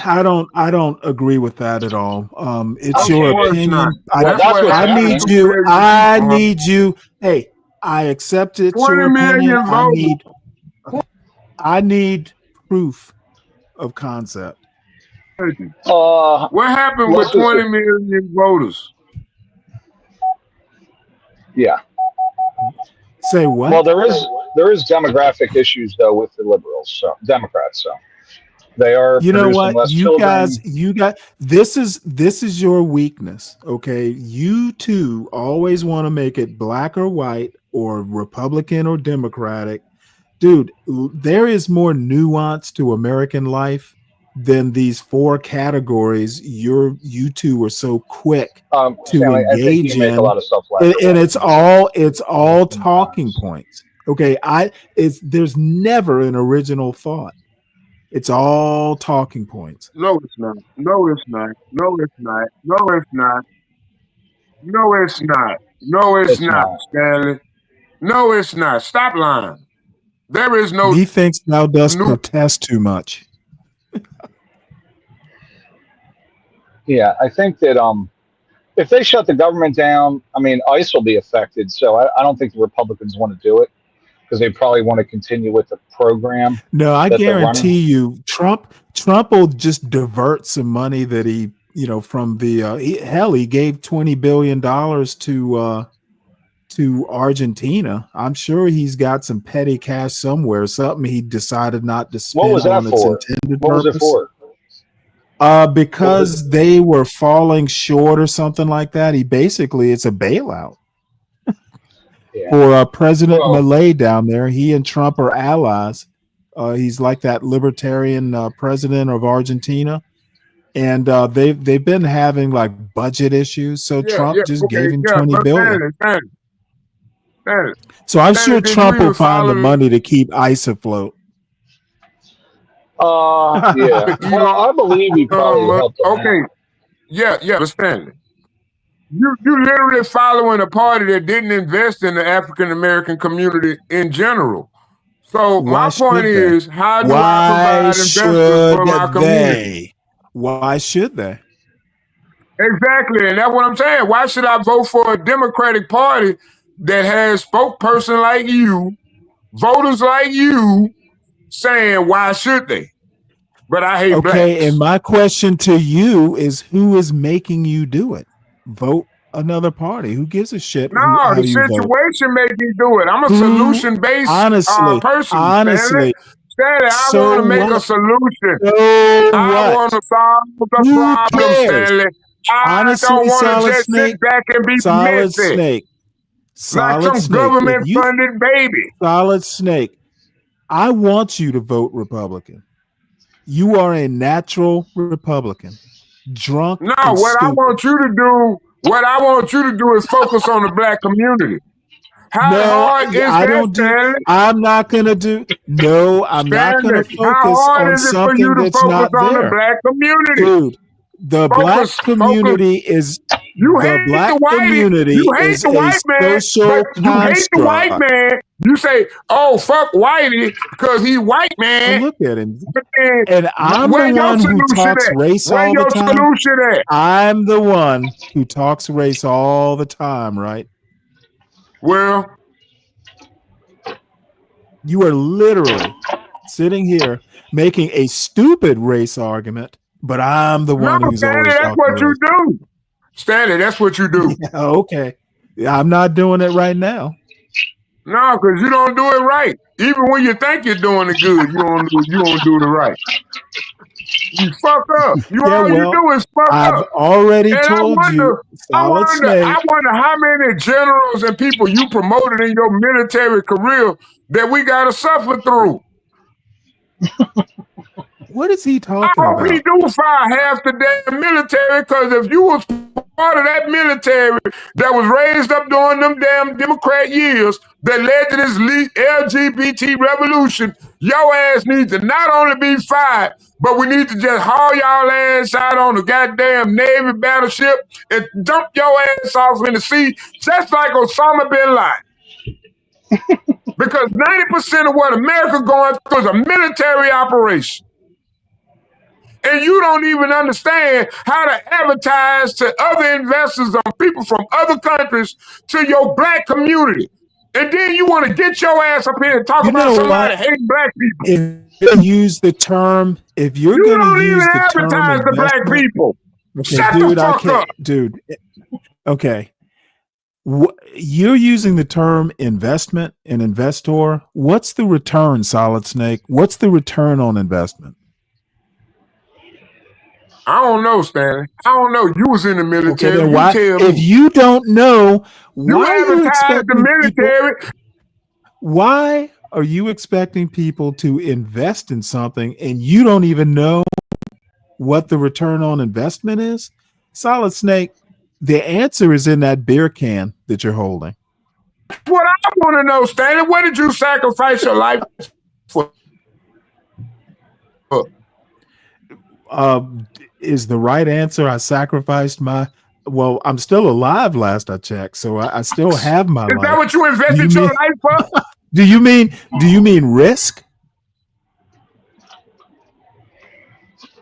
That's so sad. I didn't sacrifice it. I risked it. Do you know the difference? No, I don't. No, I don't. What is all that background noise? I'm sorry. I gotta hit this Oh, job okay. I thought that was Solid Snake. Nah, that's pouring me. himself another beer. All right, I'll be back. I gotta go run this job real quick. I'll be back. Give me a couple. Solid Snake, all I have to say is you and I believe different things about the nature of the quote black community, and it's hard to have a conversation about something I don't think exists. Exactly. So why even broach the subject if you know that we don't agree on the very existence? What is in it for the audience if they know you and I are on opposite sides on whether the black community exists or the nature of its existence? Only 12 people. Only 12 people. Dude, only 12 people in the chat. I can get 12 people on Discord. You know what? How I can don't you be really care. pro-black with 12 subscriptions? Pro-black. I don't even 12 understand when you say subscribers are watching the channel right now. when Wait a you minute, say Stanley. Wait a minute. I asked you. No, you're gonna wait a minute. Okay. Can you define what pro-black is? I can define what an anti-black is. Define for me what a pro-black is. I would imagine anybody who's not ashamed to be black is pro-black. You say you can define what anti-dark. No, anti-black black. I can define that. You need me to define it? You still there?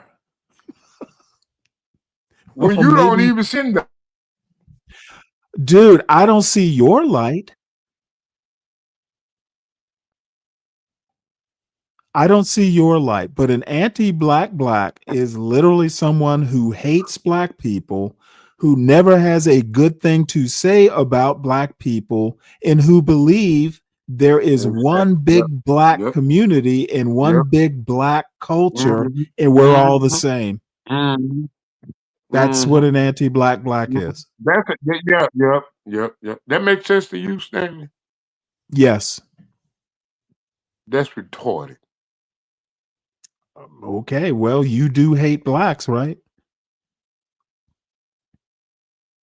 I asked you a simple question, Stanley. Okay, And what you was ain't your answered that question again? question yet. You ain't answered that question yet. What's the question? You can't even I remember the guess question, your can answer you? would be just don't hire an anti-black to do the job.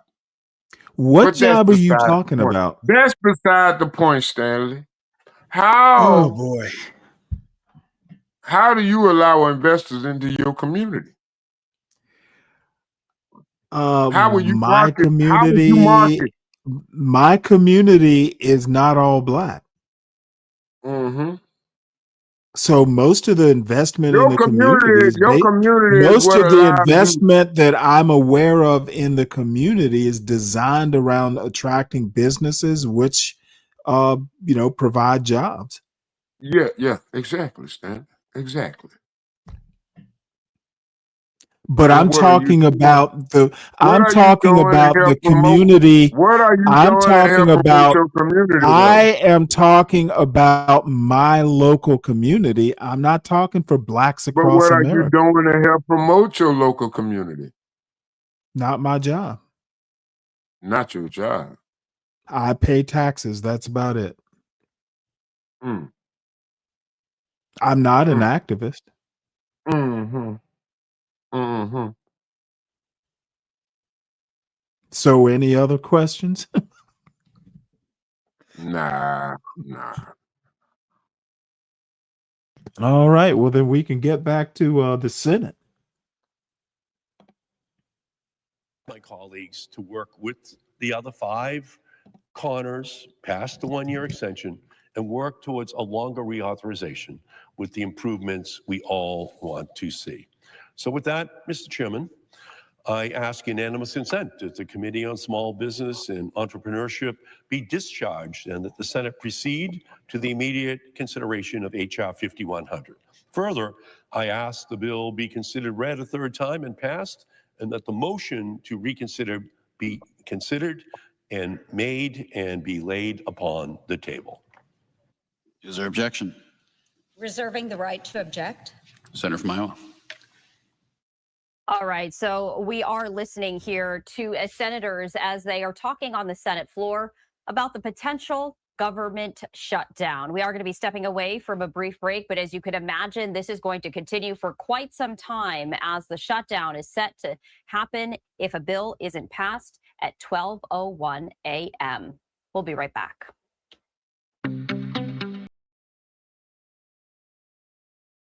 Hey, Stan.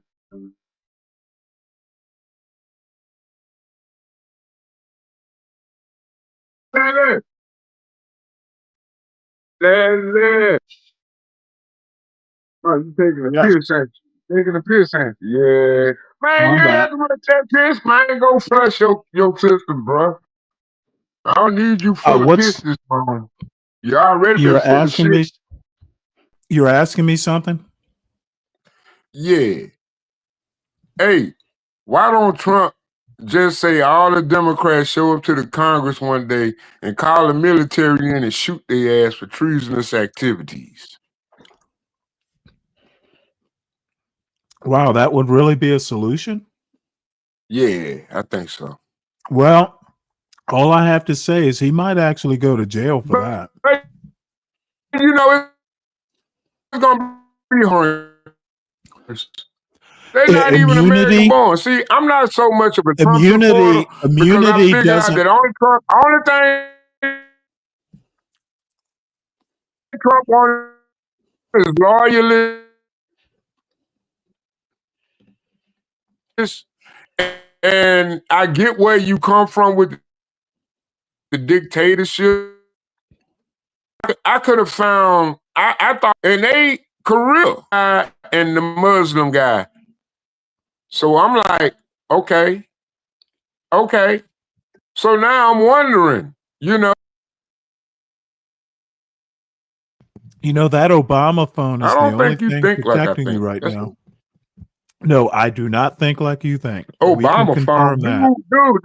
Dude, this is top of the line, OnePlus. I got a Snapdragon, dude. I ain't got no Obama phone. Nigga, you got me I fucked have up. no, I have no idea what a Snapdragon is. Do It you must be hear a my fancy mic? phone, though. Do you hear No, it keeps going in and out.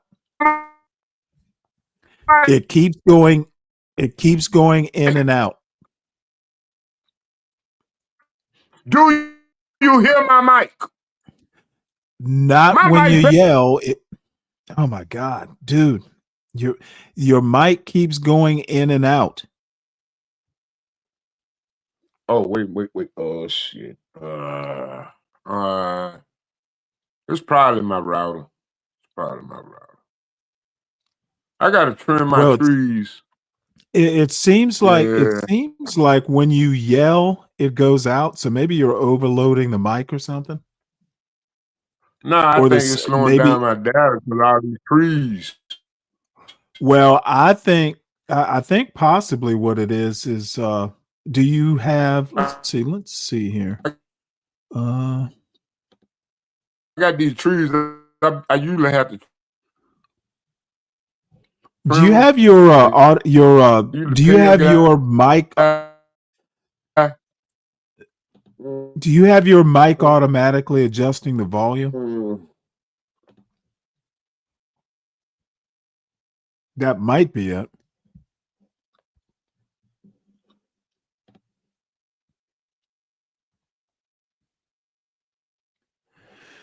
All Can right. anybody hear me? I can hear you now. Yeah. It's these trees, man. I got too many trees. The cell tower Gotcha. is being cut off by the tree. Well, here's the So deal. The president it's been a calling very Congress prosperous year calling for the co- trees because they green as hell and calling Congress into session is not part of the president's job. So if he did what you suggested, he would probably go to jail.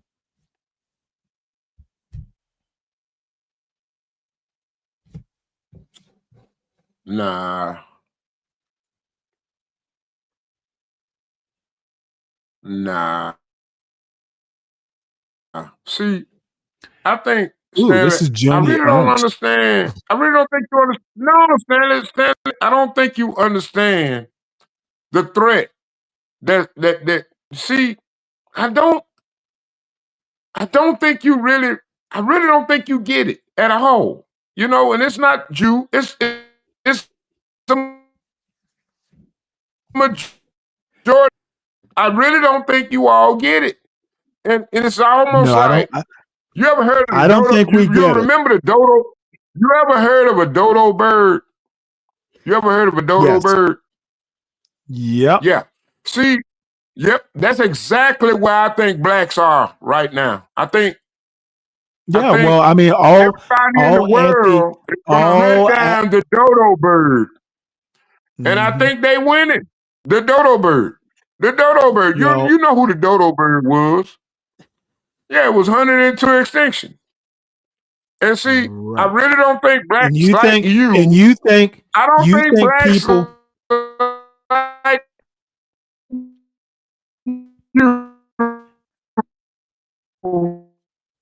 Maybe you should come out and come back in because your No, I it's don't hard. think you had a social maturity to I admit think you need to go out and that we come are back not the in. smartest people in the world. Yeah, of But course I you don't don't think think, black people. Of course you don't yeah, I think black probably, people are smart. There's a delay also. yeah, I'm looking at you. Oh, shit. Let me reach my phone. Damn it. Okay. And let me turn the audio and I'll be right back. Not let the status quo continue. Therefore, I ask that the consent be modified and the Ernst substitute amendment at the desk be considered and agreed to. The bill as amended be considered read a third time and passed, and that the motion to reconsider be considered made and laid upon the table. Is there objection to the modification? To object. Senator from Massachusetts. Thank you. I rise to oppose the substitute amendment offered by the senator from Iowa. The SBIR and STTR programs expire at midnight tonight, separate from everything else that's going on here in the Senate today. The only bipartisan option to avoid the program ending is to pass H.R. 5100, as passed by the House of Representatives already. It's before us. The Republican chairmen in the House have already passed it over to us. And as I said previously, we all have changes to the program we'd like to enact. And that's just going to take time. And they recognize that over in the House, the Republican chairman. We should extend these programs, which we should do on a bipartisan basis, while continuing to work on a bipartisan basis to address the senator from Iowa's concerns, along with other reforms that other senators and House members would like to make. So I object to this amendment because it guarantees a lapse, and because it would, one, punish successful, innovative small businesses, two, force small businesses to avoid pursuing the riskier, more cutting-edge ideas that keep American innovation at the forefront. It's the small companies that do the innovation. Big companies buy that innovation from small companies, but it's the small companies that do the innovation in our country. And prevent agencies, number three, from being able to fund technology that aids their mission if that technology comes from a successful small business. The so-called waiver included in the amendment would only result in party politics as opposed to merit-based competition. And finally, the wide sweeping foreign due diligence changes would require agencies to forego the flexibility to determine their own risk tolerance. It would also leave the door open for agencies to deny applications on any grounds they see fit, even if it's not in statute or regulations. And to top it off, this proposal aims to dismantle the entire SBIR and STTR programs while only extending authorization for 1 month. Now is not the time to play games with small businesses and American innovation. We must make sure we do not hand over our crown jewel, American small businesses, and decades of American innovation to our foreign adversaries by allowing this program to end. So I ask my colleagues from here, I ask my colleague from Iowa to join me and the Republican chairs of both the House and Senate, of the House Small Business and Science Committees, to pass the overwhelmingly supported extension for 1 year on a bipartisan basis so we can work out the differences. We should not allow this program to end. We never cap what big businesses can get from the federal government. Their tax benefits are permanent. Their ability to go to the Defense Department or other agencies with big contracts, that's never capped. And we should not be capping small businesses. So that's why we need to have the discussion, because it's critical that this program continue tomorrow. And so with that, I object. The objection for modification is heard. Is there objection to the original request? Mr. President, reserving the right to object. Senator from Iowa. Our nation cannot afford to extend another flawed program that fails to meet the innovation challenges of the 21st century. With China at our heels and wasted taxpayer dollars being funneled out the door, it's clear the status quo does not work or serve our truly small businesses. The moment for action is now, but my colleague wants to shut the door on that and continue with more of the same for another year. I'll keep working to safeguard SBIR-funded technologies from our adversaries and ensure we invest in the best and brightest small businesses so America maintains our technological advantage. However, continuing the status quo is not a solution I can support.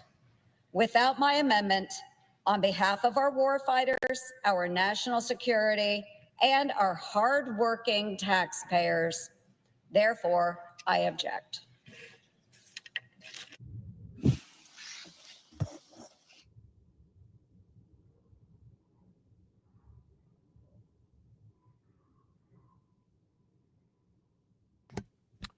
Well, I'm taking bets, and my bet is that the government shuts down.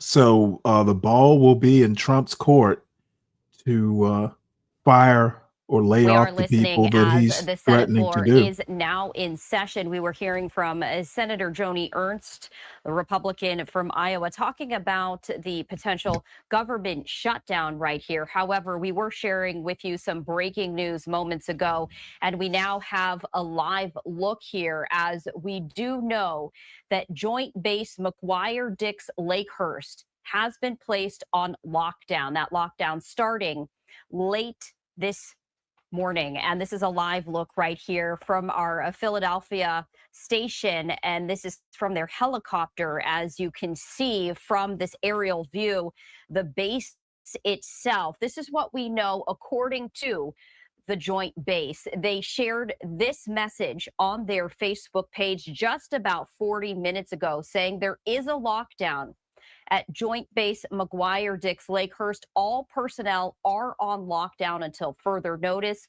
All personnel outdoors should take cover. So I did want to stress that they are specifically asking any personnel outside. Man, we have had Beyond a they haven't shared really interesting 2 weeks. why the base is under lockdown, why they are asking all personnel outdoors to take cover. Nah, I don't But think there civil war is is a happening. safety concern that has risen to the level of a lockdown situation, has risen to the level that all personnel outdoors are taking cover. So we did want to share that with you. We are waiting for official updates from the Joint Base itself. We are scouring their social media pages as well as their Facebook page. But we did want to share this with you. This is directly from the Joint Base McGuire-Dix Lakehurst Facebook page, that there is a lockdown at the base. All personnel are on lockdown until further notice, and all personnel outdoors should take cover. This is in New Hanover, New Jersey. So just to give you a little bit of an idea right here, if you're familiar with the area, or if you're not, this is about a 34-minute drive south of Trenton, New Jersey. So this is south of the Pennsylvania, New Jersey line. So it's very close to Philadelphia. And this is a live look from our Philadelphia helicopter right here with our Fox team there. So we did want to share that with you. These are live looks from the helicopter, as all personnel outdoors has been instructed to take cover. You can see that it's a very quiet situation. Unfortunately, we saw that the live look from the helicopter has now cut out right there. But we also wanted to share this with you. This is a social media post from Governor Phil Murphy, also reiterating that there is currently a lockdown in place at Joint Base McGuire-Dix Lakehurst. If you are on the base, he says, please follow the instructions of your commanders and emergency response officials. We do now have that live look back up, so we are going to share that with you once again as we continue to follow breaking news. As you can imagine, a very fluid situation and not much information shared at this point in time We do know that Joint Base McGuire was placed under lockdown maybe about 50 minutes ago. This joint base is located in New Hanover, New Jersey. Everyone outside, all of the personnel outdoors, they've been instructed to take cover. Beyond that, though, there has been no further official update from the joint base itself. So we are holding off on any speculation. We are giving you simply what the official details are, the information that we know and has been confirmed directly from the joint base itself. We are continuing to gather information. We're also sharing reaction as New Jersey's Governor Phil Murphy also sent out the alert itself. And so we did want to share this with you. We are continuing to gather more information as you're taking a live look from the helicopter of the joint base. All right. Well, there's just a bunch of filler here. You know what? Let's see. What else do we have in the news?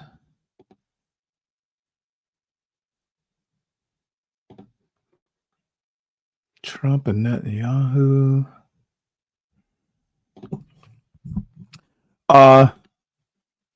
So far, I'll keep up with Fox News here.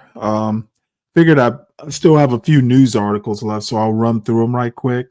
So Trump and his buddy Benjamin Netanyahu agree on new U.S. peace plan for Gaza and warn Hamas to accept it. A deal they can't refuse. So President Donald Trump announced that Israeli Prime Minister Benjamin Netanyahu agreed to support a U.S.-sponsored Gaza peace plan aimed at ending the war in the Palestinian enclave. The 20-point proposal includes a ceasefire, hostage exchanges, Israeli withdrawal, Hamas disarmament, and a transitional government led by an international body. And I hear Tony Blair would be the leader of that body. Trump expressed gratitude for Netanyahu for backing the plan, emphasizing the need to end the longstanding conflict. Hamas has not publicly responded to the proposal, raising doubts about its feasibility. And in addition, Trump says if Hamas does not accept the deal, then it's weapons free for Israel. And this is a companion piece to that. American support for Israel dramatically declines. Times Siena poll finds a majority of American voters now oppose sending additional economic and military aid to Israel, a stunning reversal in public opinion since October 7, 2023. And I think we pretty much all know why. Israel has just, it's turned from, let's make Hamas pay to let's make all Palestinians their pay. They've talked about everything from mass relocation, which is, I think, one of the technical definitions of genocide. Everything from moving 1 million people to Sudan to, just leveling. I forget which city it is in Gaza. Gaza City, I guess it is. Leveling it. Israel has gone a bit too far. And, public opinion in the U.S. has changed. So at this point in time, continued support of Israel is only going to piss voters off. Trump has opened up some land for more mining. So Trump officials offer $625 million to rescue coal. So they want to bring back coal with a vengeance. The new effort, which includes opening 13.1 million acres of federal land for mining and eliminating pollution limits, aims to save an industry that has been declining for decades. So let's go ahead and go back to where we were decades ago. Oh boy. This regressive administration. YouTube settles Trump lawsuit over account suspension for $24.5 million. Mr. Trump had sued Alphabet, the parent of YouTube, and Google and other social media companies after the platform suspended his accounts following the January 6, 2021 riot at the Capitol. I know they probably just, let's just settle this and get it off our backs. But I would have held on. How are you going to sue for fucking taking somebody's account? Nobody does that, and Trump wouldn't win the suit. But what they're afraid of is retribution. And President Trump has done a very good job of, hey, if you don't do what I think you should be doing, you're going to have to deal with this administration, and we are not nice people. U.S. deports a plane load of Iranians after deal with Tehran. This is interesting. The deportation flight to Iran is is the most stark push yet by the Trump administration to deport migrants even to places with harsh human rights records. Well, if they're Iranians, take them back to Iran, but I kind of wonder why they left. Let's see, does it have any details about who these people are? The two Iranian officials who spoke to the Times, the New York Times, said the deportees include men and women, some of them couples. Some had volunteered to leave after being in detention centers for months, and some had not. The officials said that in nearly every case, asylum requests had been denied or the people had not yet appeared before a judge for an asylum hearing. That's one thing that, people who have applied for asylum, they're getting deported before their cases even get heard, which I guess you can legally do, but it's all I have to say is what comes around goes around. And I think this is something that the Trump administration is going to have to deal with at some point. So that's pretty much it for all the news articles I'd intended. So any comments there, Solid Snake? Oh, Solid Snake left. I guess he wasn't getting enough attention. What's up, Knight? We don't need no education. Leave those kids alone. What's up, Mike and Knight? So let's see. What's happening? Fox News. Oh, this is some address that, or is this an old one? No, this is an old address. Trump is supposed to be doing some sort of address from the Oval Office soon.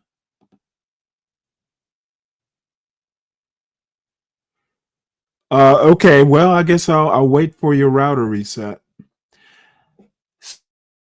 Meantime, let us see what else we have going on here. Just a show note, I am going to finish up showing that Clarence Thomas documentary around 5 this evening Eastern time. It was actually pretty interesting, and I'll have some more comments. And that was all based on a question CKJ3 asked this weekend. Basically, what makes Clarence Thomas tick? And I've read his one of his autobiographies and an actual biography, and the documentary kind of gives some clues into why he tends to render the decisions he does. Some of it makes sense, some of it doesn't.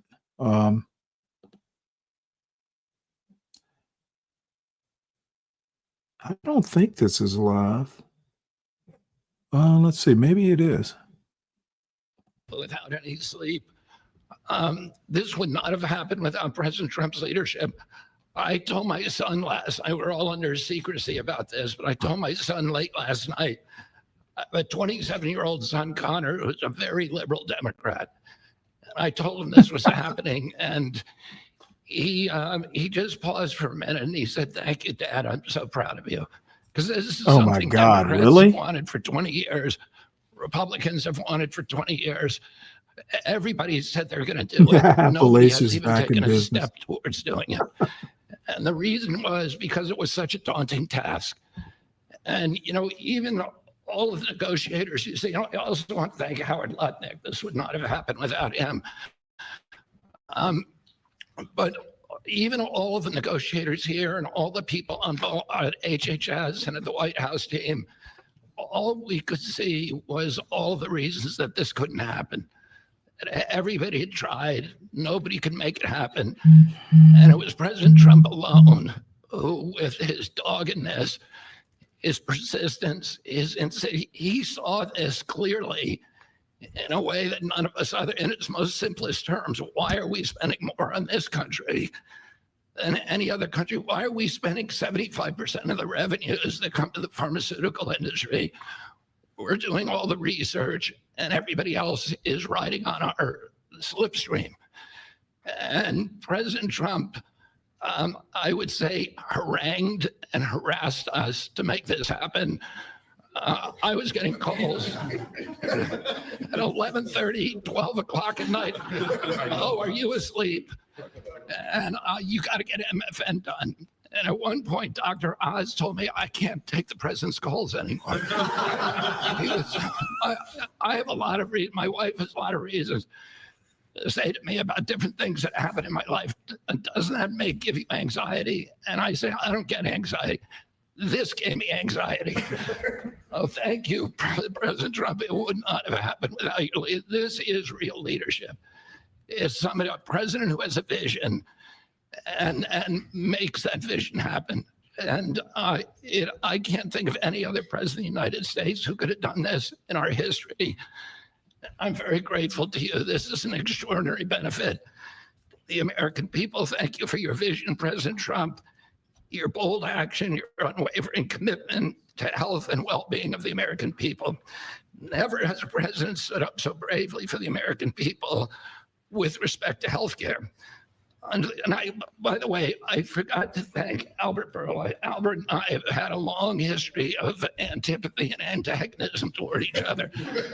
But I have to say his leadership. Oh my Lord, this in guy's voice took drives me tremendous nuts. courage. And he really created a template for corporate responsibility, for putting public health ahead of his individual interests. You think Trump is going to fall asleep, maybe? Albert. Under the leadership of President Trump, the U.S. government is now acting as a tough negotiator on behalf of the American people. Today is about fairness. It's about equality. It's about giving hope to those who are trying to stay healthy, who are managing illness, and who are fighting for their lives. We refuse to make the most vulnerable citizens continue to pay an unthinkable price for the world's pharmaceutical Is Trump looking? breakthroughs, which we pay for. Trump doesn't look very This policy interested. is a shield for the chronically ill who have carried the burden of high drug costs. Trump's going to for fall far too asleep long. on his It's a feet. signal to every American family that we're finally putting their health and financial security first. And it sets a new standard, one that says we won't. Yeah, I write think he blank is checks to the getting drug worse. He needs industry to any give that longer. voice a rest. No Somebody family hand should ever be somebody forced to hand choose between RFK a filling Sucrets. prescription and putting food on the table. Americans should not be gouged paying 300 or 400 or 1,000% more than people in other countries for the exact same drug, many times manufactured by in the same factory in New Jersey and sold in Great Britain for 1/10 the price that it's being sold for here. This week, and I was with some friends up in Martha's Vineyard, and an old friend, one of my oldest friends, his wife and daughter have a chronic disease. And that chronic disease last year cost $150,000 to treat. And the mother had to choose whether she was going to take that money and spend it on her or her daughter.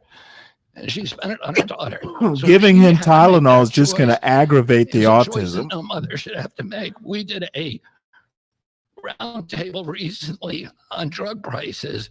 One patient spent more than $180,000 on one drug. One cashed in all of her savings and worked 3 jobs to make ends meet. One almost quit her job and moved to Germany to get the drug cheaper. Some looked at getting the drug on unsafe secondary markets Oh because my they could not God, afford it through the this is a legitimate bad markets. look for a health Today, we secretary. begin to right that ship for the mother trying to help her child get better, her grandmother at the pharmacy counter, and for millions Why of is he not Americans who want to working on a restore their cure health. for himself? Today is about another promise made by President Trump and another promise kept by President Trump to the American people. And it's only just the beginning. This is all thanks to your unwavering leadership, Mr. President. Thank you. Thank you very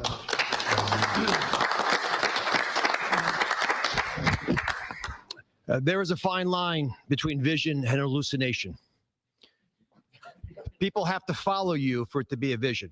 And President Trump, you made a lot of people following you, an idea that most people thought was not possible, even remotely. And when we have that shared vision, and I'll speak to some of the people who are involved in this process because it was incredible effort that gives me great pride to serve in this administration. And the fact that it did not leak is also an issue of pride for us because these were tough challenges. And Albert Bourla looks very calm up here and cat-like, but he is ferocious when you get him in a negotiating room. This is true for all the pharmaceutical companies that we are negotiating with. And Secretary Kennedy, my son Oliver, who I told about this deal as I was walking over here, is a Republican. And you know what he said? Thank you for making us proud. Because it's not just a Democratic problem. It's a Oliver Republican problem. Oz. This has not happened before. And it took a crusader like President Trump with the support of Secretary Kennedy, Secretary Lutnick. I see the vice presidents here as well. Just unwavering, dogged pursuit of change. And now I have to admit that I know the president has me on speed dial. And most of the time when he would call me, as Secretary Kennedy alluded to, it was about MFN. And he always had reasons why we needed to go faster and why people were being hurt today because we're allowing the kinds of pricing that had been tolerated for so many decades in America. The time of the day didn't matter. The day of the week didn't matter. And that's how the president was functioning. This was such an important part of what he saw as his legacy, which is why it brings such pride to all of us up here and many others to deliver it. And the laser focus that the president had on this, which he shared with me the day that I was nominated, that he nominated me for this position and has reminded me frequently since, made it a top priority for us as well at CMS.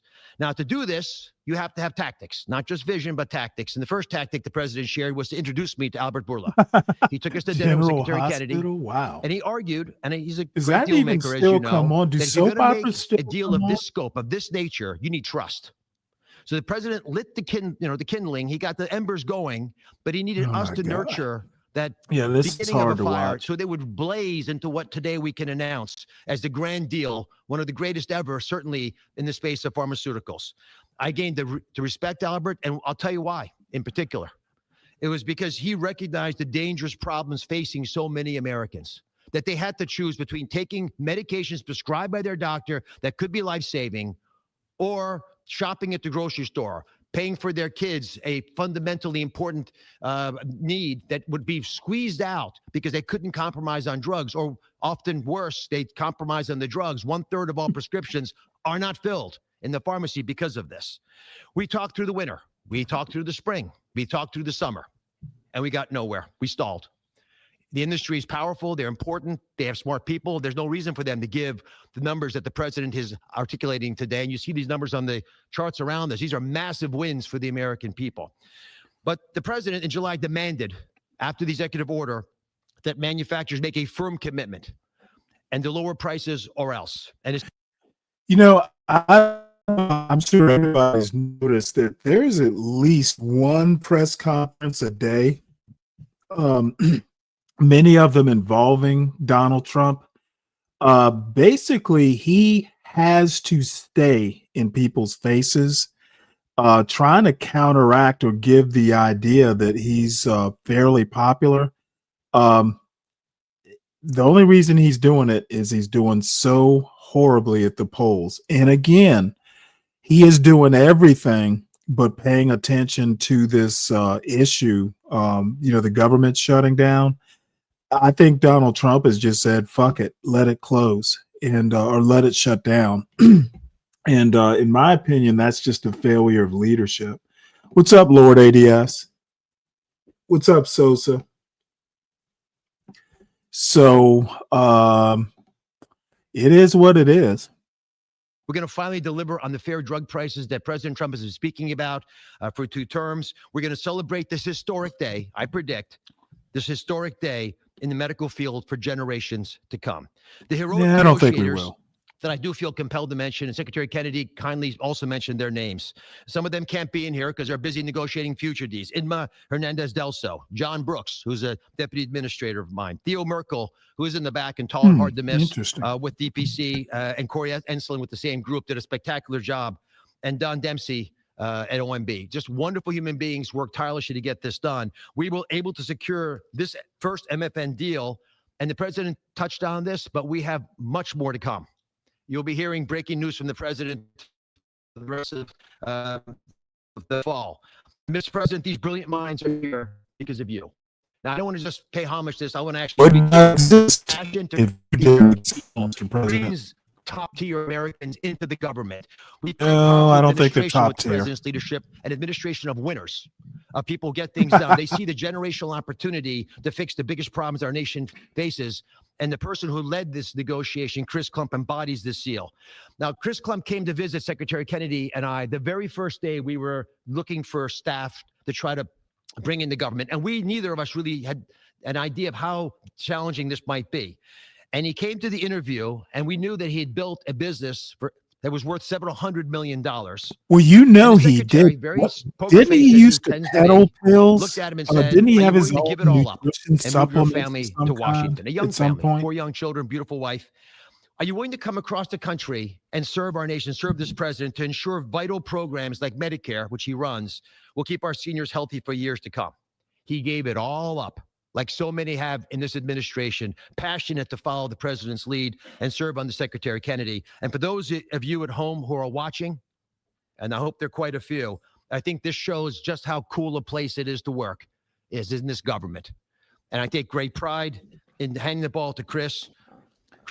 Now, I'm telling you right now, if you have to describe, if you have to basically do job recruiting posters or job recruiting speeches, it's not that cool a place to work. They're just looking for a few fresh bodies to replace the ones that are about to do a mass exodus. That was impossible. And Secretary Kennedy and Administrator Oz, thank you for having trust in us as a negotiating team to drive this forward on behalf of the American people. It is an absolute honor and privilege. And Mr. Borla, to you and to the team at Pfizer, you have taken a step that I think few Yeah, I remember his requires a level TV of show, courage which to I change really never something that watched, for but decades, it administrations have seemed like tried. he had some And there was pills. no Maybe it was incentive beats, like rationally for you to super do, beats or and yet whatever you've they done call it those because you pills. recognize There's the a opportunity to beat align your nutrition economic supplement. interest with the social interest of the American people, and we are grateful. Today is historic, as it's been discussed. This is a major win in the battle for affordable health care and affordable drugs. As the president said, on average, we pay nearly 3 times Why what the does rest of the why does wealthy world pays everyone for have to branded say the pharmaceuticals. president, And yet we President drive Trump, more than every other 50% of sentence? global R&D, 50% of revenues, nearly 70% of profits. It's unjust. It's morally unjust. And when this happens, we stifle innovation and we limit access for the most vulnerable people across the planet and in America who need these medications. And so the president directed us to make deals. That's what he does, and it's what we do.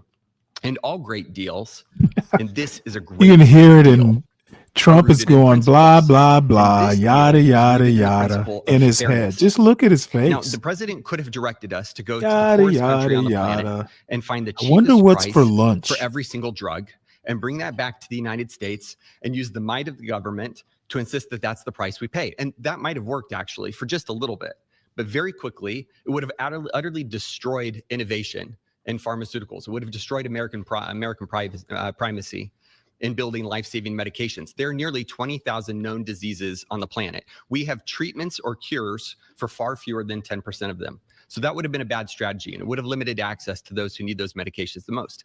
But he didn't call for that. He didn't call for 50% lower than the lowest price on the planet. What he called for was fairness. And that's a powerful principle because we all grow up wanting to be on the right side of fair. And it allowed us to do what has not been done before, which is to call on manufacturers and ask them to be fair, and allows us to go to countries and ask them to pay their fair share.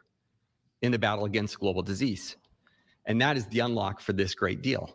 Now, it's my privilege to talk just for a few minutes about the details of the deal. First, let's start with the definition we might of have MFN. to. What do we mean by that? This is not We made up might list have to prices switch that have often been quoted in channels prior on this. administrations, stuffed with fees and rebates. We're talking about we start at net prices, after fees, after rebates, the prices people actually pay here, the prices people actually pay in other wealthy countries. We then index to a basket of countries, wealthy countries across the world. And we go drug by drug and we look for the lowest price. And that becomes the starting point for what an MFN price is in the United States. And then we've built this principles of fairness on 5 key pillars, as we've talked about.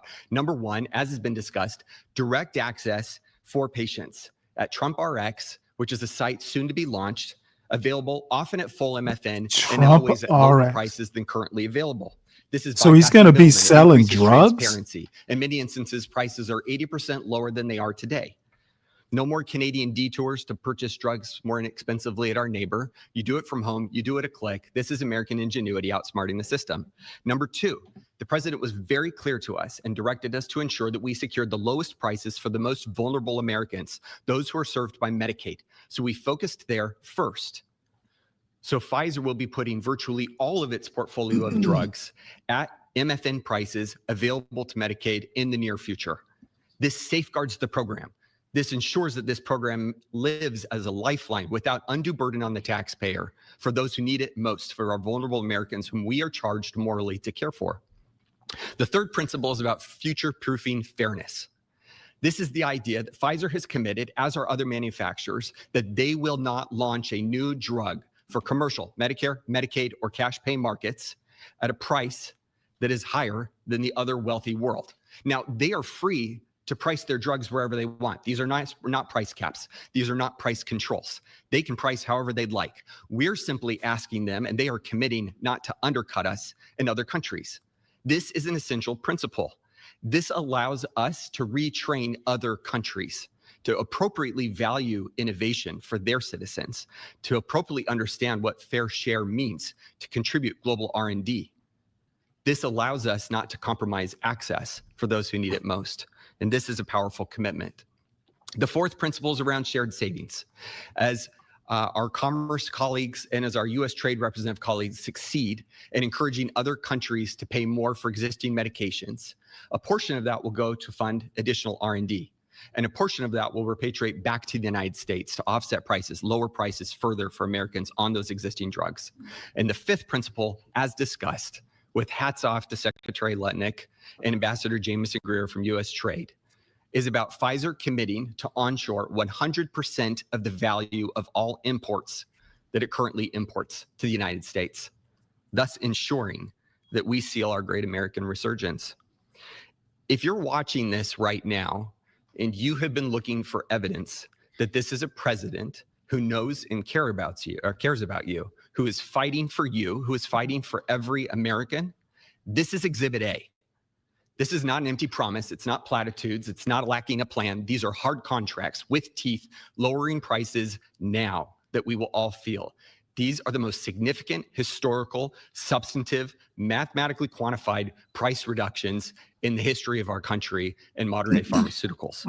I cannot thank you enough for your leadership in enabling this to happen. It is an absolute pleasure. The president has showed us that the impossible can be achieved, and that is what's happened today. God bless America. With that in mind, it is my absolute pleasure to introduce Albert Bourla, CEO of Pfizer.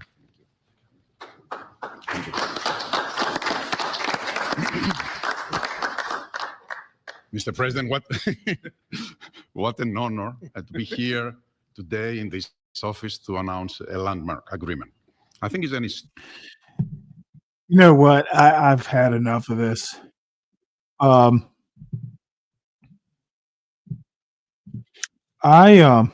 figured this is the only reaction that I've seen so far from President Trump and Pete Hegseth's little cheerleading session or whatever it was. To be honest, I don't understand why millions of dollars were spent to on these two lackluster speeches. They were kind of preaching to the choir. A lot of these guys don't really care that much about politics, at least, not when it comes to actually leadership. So this is a retired lieutenant general. I forget his name. Begins with an H. His reaction. He's a retired 3-star. General, what's your reaction to what we heard so far from the president and the defense secretary? I'm hard to put together my thoughts on this, Anna, to be honest with you. First of all, I think we ought to address the atmospherics. We're talking about a huge American flag behind the speakers. That's reminiscent of the opening scene from the movie Patton, which President Trump has said he absolutely loves. I don't think that flag is normally there at the Quantico museum, but we'll see. In terms of what Secretary Hegseth has said, those were anticipated, as well as what the president is doing. It's anticipated. These are the kinds of speeches the president has given at Fort Bragg in front of a roaring group of soldiers who all said they were supporters of his. At West Point, I was there when he gave the graduation address. This is somewhat similar to the speech he gave at the UN. It's somewhat shocking and it's filled with mistruths. And he's addressing a bunch of men and women who serve all over the world, who have firsthand experience in some of the alliances and what he's talking about in terms of warfighting. So I would suspect it's not being taken well. When I first started listening to the speech, I found my mouth open. I just couldn't believe some of the things that were being said to this group of individuals who have such experience. And one last thing I'd say, Anna, the thing I've got to stick up for is the defense of the American military. The soldiers, sailors, airmen, and Marines, I've never served with Space Force Guardians, but those four services I've had the opportunity to Oh, serve they're with, called not only in Guardians. combat, but on the joint staff and in various assignments through my career. There are no finer human beings across our force. There is a reason why the other armies of the world say we are the best on the globe. They are well-trained, well-disciplined, and they swear an oath to the Constitution. And I just really find it offensive that anyone is insulting them and claiming that it's their promotions and their advancement through the services are a result of policies or wokeness or DEI, because that's just not true. Those are my thoughts on what I've heard so far. Yeah, I mean, one of the things that has stood out to me was the focus by the defense secretary on appearance and grooming standards and how much people weigh and how that's such an important priority under, his leadership. This is a gathering, General, that required massive logistics and security risks as well. Military officials told NBC News that there were pricey logistical challenges here. Thousands of people scrambling to make last-minute trips, many from their posts in remote parts of the world. One officer saying just getting through the gate will be hilarious. I mean, the costs are one thing, but what about the risks? And based on what we've heard, what's your assessment on whether this event was worth the risk? Well, there's been a lot of people making a big issue of the targeting of this facility, given that all of the military commanders, as well as the secretary and probably many of his officials and the president and many of his officials, you can make an argument for the fiscal cost and the requirements for everybody to get there and get into a hotel and a rental car to get to Quantico. But I think the costs are greater from the standpoint of what the world is seeing and why this event is taking place. This is an unserious conference. Many people don't know, but the president holds a combatant commanders conference twice a year for all of his major combatant commanders. They normally come in, they have 3 or 4 days in Washington together. It's usually classified because people don't want to know that all the 4 stars and their aides are in one area, but they do it twice a year. So I'm still not sure why this event took place. And it certainly is costly, risky for those who are there, but also risky from the standpoint of how people see us around the globe. Lieutenant General Mark Hertling, always good to have you with us. It's good to see you. All right. And then just one last video before I take the afternoon break. Just a reminder, everyone, please make sure you hit the like button. Also, if you are new to the channel, make sure that you subscribe to the channel. We mostly do boring news and boring politics and, with the occasional fuckery when Solid Snake comes up. But we try and keep it a little bit informational around here.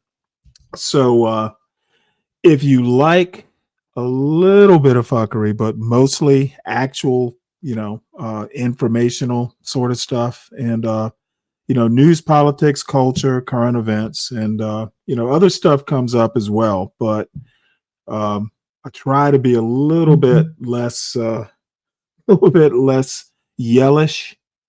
And, I don't like being a drama queen if possible. So anyway, this evening, probably around 5 o'clock or so, we will finish up the Clarence Thomas documentary. And then, I may look through, because I usually make notes when I read these biographies and these nonfiction things. We'll go back through the biography that Corey Robin wrote, and may have one or two other things to show as well. But that's kind of the agenda for the day. We'll listen to this last video. Apparently, there was a guy who was a school superintendent of somewhere in Iowa, I think, Des Moines or somewhere, who got detained by ICE. Apparently, he was something was up with his immigration status. So I saw the headline, don't know the details, but Professor Black Truth has something to say about it. So let's hear it. I'm the professor, and this is the moment of truth. For the longest time, well, actually, since Trump got back into office, we've had these tethers and foreign flags and others telling us that ICE is going to be coming and starting to round up foundational Black Americans, that we are under threat like all of these immigrants just because their bad actions have caught up with them. There's been a whole lot of that going on for the last 8 months or so. Well, how's it going then? I posted for you the story of Ian Andre Roberts, a Guyanese illegal alien in Iowa who has made nationwide headlines now because this guy was in the country illegally for 25 years and he wasn't even in hiding. He came to the U.S. on a student visa back in 1999 and just decided he wasn't going to leave. During that time, he had no problem getting jobs. In fact, he even got a doctorate too, allegedly, and this enabled him to become the superintendent of schools in Des Moines, Iowa. And before that, he had been a school superintendent in both Pennsylvania and Missouri. And before that, he was a teacher in Baltimore and even a principal there. In 2024, a judge finally issued an order of removal after a quarter century, but he didn't obey that either. We know why he didn't leave. Tethers are cowards and fleeing is what they do. But why did these white people he was working for just keep giving him job after job after job? Why did they also ignore the law? Baltimore, Pennsylvania, Missouri, Iowa, especially Iowa. That's a white supremacist sewer. The state is a cesspool of white nationalists. These places are racist as the day is long, and yet they were only too happy to give this guy high-ranking governmental positions in their educational system. They knew that he was in the country illegally, no matter what they may try to claim. He had no legal status, he had no work authorization, and there was a judge's order demanding that he be removed from the country, but they just claimed that they didn't know anything about it. But now that the story has exploded into national news, you're probably wondering, are those good white folks out there in Iowa going to continue to stand by him? Well, here's your answer. It took less than 5 minutes for the Des Moines Public School Board to vote to put Dr. Roberts on administrative leave. However, it'll likely take a lot longer to figure out how we got here in the first place. This morning, the Iowa Board of Educational Examiners announced that Des Moines Public School Superintendent, who was detained by ICE on Friday, is no longer licensed to be a school administrator in the state. The letter addressed to Dr. Ian Roberts says that the license issued to the board is no longer valid and his authority to serve as superintendent is revoked. Dr. Roberts has until October 28th to appeal the decision.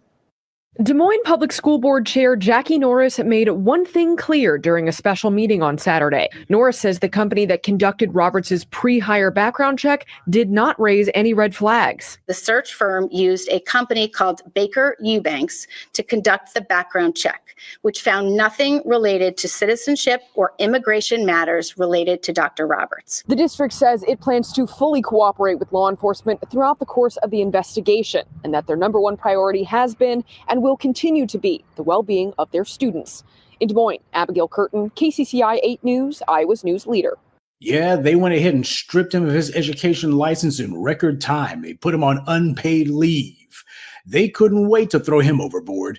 You got this one white woman in particular, this Norris woman, who's trying to basically give some lip service to the idea of covering for him. But the only thing she's covering for is her own behind. That's why they're naming names. They're telling their white neighbors that they're not responsible for hiring this guy. They're pointing fingers in all directions except for at themselves. They're saying that they didn't know about his criminal record or that he was an illegal alien status, and it was overlooked by whoever the staffing company was who did the background check. It's garbage, of course. But it goes to show there's no honor among thieves. They're just splaining like there's no tomorrow. New information we weren't aware of. We're going to continue to provide top education no matter what, whatever. And that woman, Jackie Norris, she's also known for one other thing. She was the chief of staff for Michelle Obama back in 2009. Believe it or not, it's true. Yeah, the First Lady of the U.S., who has no White House duties other than to stand beside her husband for the photo ops, and yet she has a chief of staff for what I don't know, our tax dollars at work. So that's why this Jackie Norris woman is talking her white liberal crap, but her fellow white Iowans are saying she needs to go. Before it's all over, she could very well find herself the fall guy for all this. That's why she's speaking with a forked tongue. Now, this guy claimed that he was a U.S. citizen, and apparently nobody actually bothered to confirm that. See, this is what happens when you got a tether. They pretend to be one of us, and as long as they don't speak with too thick an accent, these people from the dominant society will gladly overlook all of their lack of documentation. And you probably didn't know it, but he was also registered to vote, even though he should never have been. I also used his name to look him up on the Maryland Board of Elections website and found that in 2017, he was registered to vote. Of course, only people who are U.S. citizens are allowed to vote in U.S. elections. This is a story we will continue to follow and try to provide answers as we work to gather more information. And of course, there is the issue of his criminal record. Today, I dug through Iowa courts and public records and found that Dr. Roberts had received 2 speeding tickets, one in 2023 and another in 2024. Both of these came after Dr. Roberts started as DMPS superintendent. And he was ordered to be deported in May 2024 following a weapons possession charge. Federal agents say Robert tried to speed away after they were attempting to take him into custody back on Friday. They say he ditched his district-owned car near a wooded area. They did eventually arrest him, and inside his car, DHS found a loaded gun, a knife, and $3,000 cash, they tell us. So, Mr. Teacher of the Year was caught with a gun, a knife, Bring and lawyers, $1,000 guns, in and cash. money. Sounds like an episode of The Wire. I guess that's why he was a teacher in Baltimore. Now, I'm going to need the Guyanese people to go ahead and claim this guy, because up until now, he was a proud Guyanese American, and his alleged doctorate degree and his multiple school superintendent positions were all accomplishments for Guyanese Americans because, you know, immigrants work harder, are more diligent, etc., etc. They come from a culture that values education, just not at home.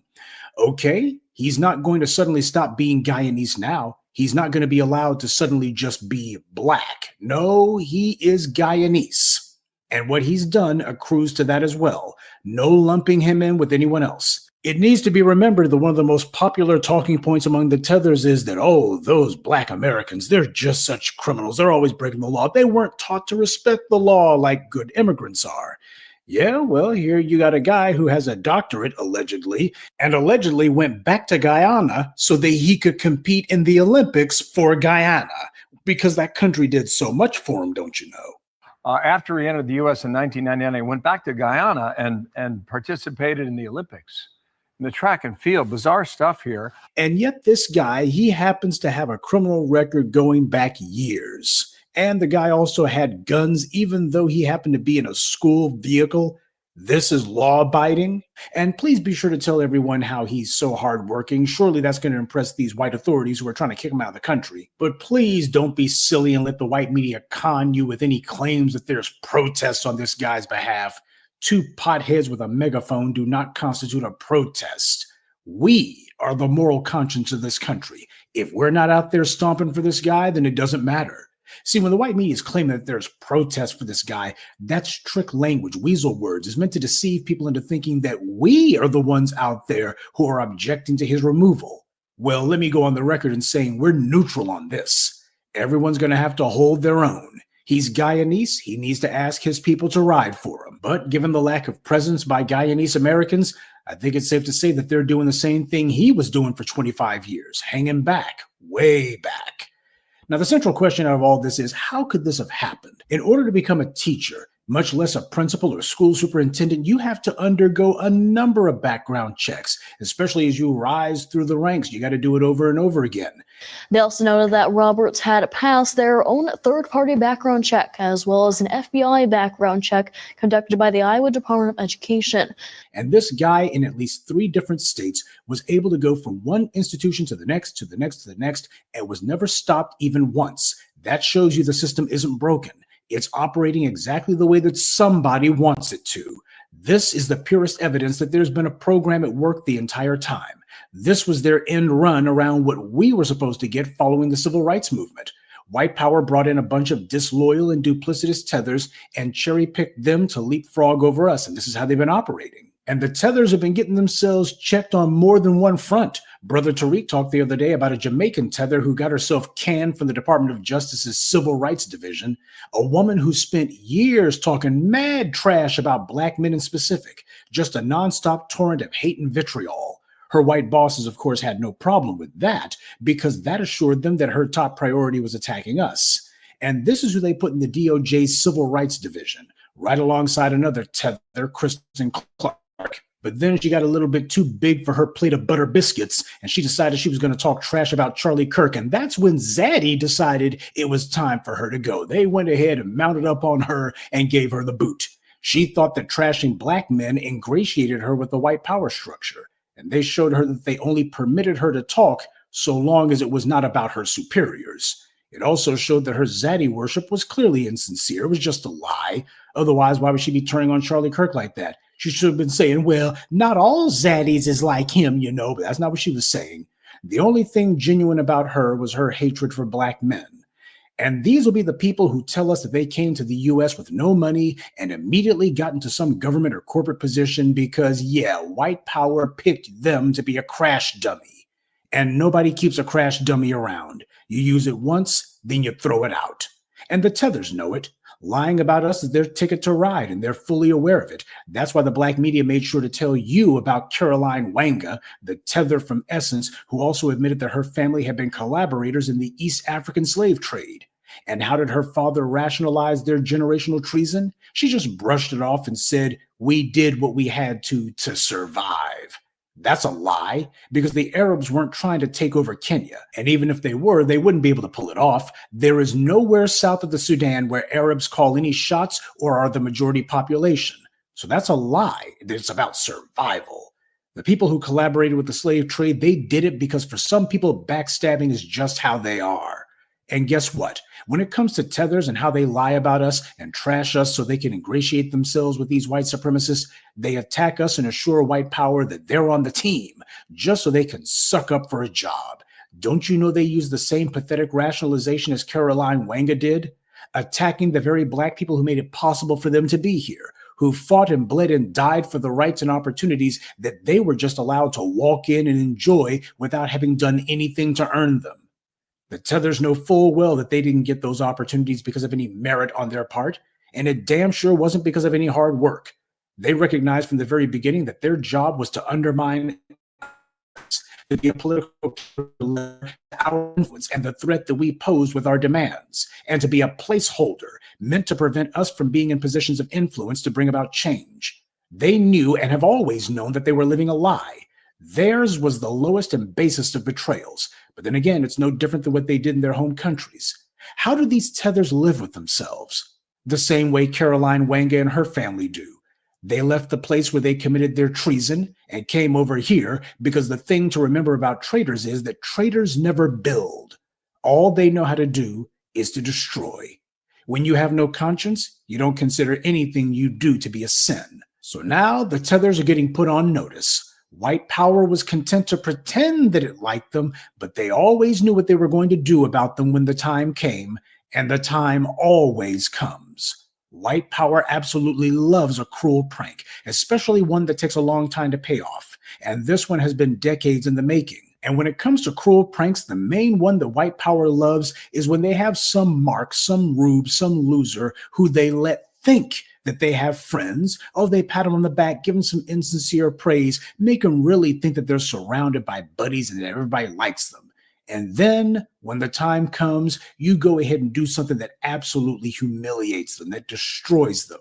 And if the person goes ahead and offs themselves afterwards, that makes it even better. There's a reason why it is the white power in particular celebrates those kind of narratives. The humiliation ritual. Take somebody and make them think that you're their friend, only so you can turn around and absolutely humiliate them to death. But when people choose to dance with the devil, this is what you get. And tethers are a large part of the reason that whenever we've brought lawsuits and such, the DOJ in particular can't wait to tell black people that there's nothing they can do about it, that we have no grounds for a suit, that the law doesn't support what we're demanding. They always do that mess because there are people like this in those positions who white power will put in front of the cameras to repeat their lies. These tethers actually thought that they had bought white supremacy's loyalty. And the tethers shouldn't come looking for sympathy. They're not sorry that they attacked us. They never are. They're not sorry for how they spent decades and made an entire culture out of being as anti-black as the worst white supremacist. They certainly weren't sorry for how they abandoned their homeland and in most cases collaborated with the colonizers against their own people. And they're not sorry that they came to the country that we built and did the same dirt here. The only thing they're sorry about is that their backstabbing and scheming didn't work. That's it. Full stop. And you notice that none of these immigrants can ever band together amongst themselves. Sure, you'll have a few of them able to do it for a short-term goal here and there at the personal level, but even then, it's always exploitative. They're always exploiting someone, trying to take advantage of somebody. This is why any sort of cross-immigrant solidarity could never happen. They didn't come from a culture that practiced unity. We do. They don't. So when they face a problem like this, it becomes every immigrant for themselves, just like they did back in the home country. And as for Ian Roberts, maybe he'll do a crowdfunding for his legal defense, though from the sound of things, the courtroom verdict is already in. All right, that's how the Great ICE Roundup of 2025 is going. No FBAs have been put in those detention centers, by the way. See, that's something that Ian Roberts didn't understand, something that these tethers will never get. He knew that the feds were looking for him since at least 2020, and they had that order of removal filed in 2024. But keep in mind, what he thought to himself was that he was home free. After all, they hadn't come looking for him yet. He's supposed to be a teacher. And I've seen some suspected tethers from Baltimore bigging him up. Well, I've got a radical idea. If this guy is really so great at sparking the minds of the young, then he needs to go back to Guyana. He needs to be taking his superior work ethic and his superior education and finally putting it to use for his own people. Standing instead of fleeing, building instead of running. Yeah, that's something that a great teacher like him could stand to learn. Good day and be one. I'd like to take a moment to mention. All right. Well, that was entertaining, if nothing else. I do actually want to point out that I've not heard of any Black Americans, having any issues with ICE. So there is that. So, well, the man is here. Unfortunately, I'm about to wrap this up for the morning session. Hold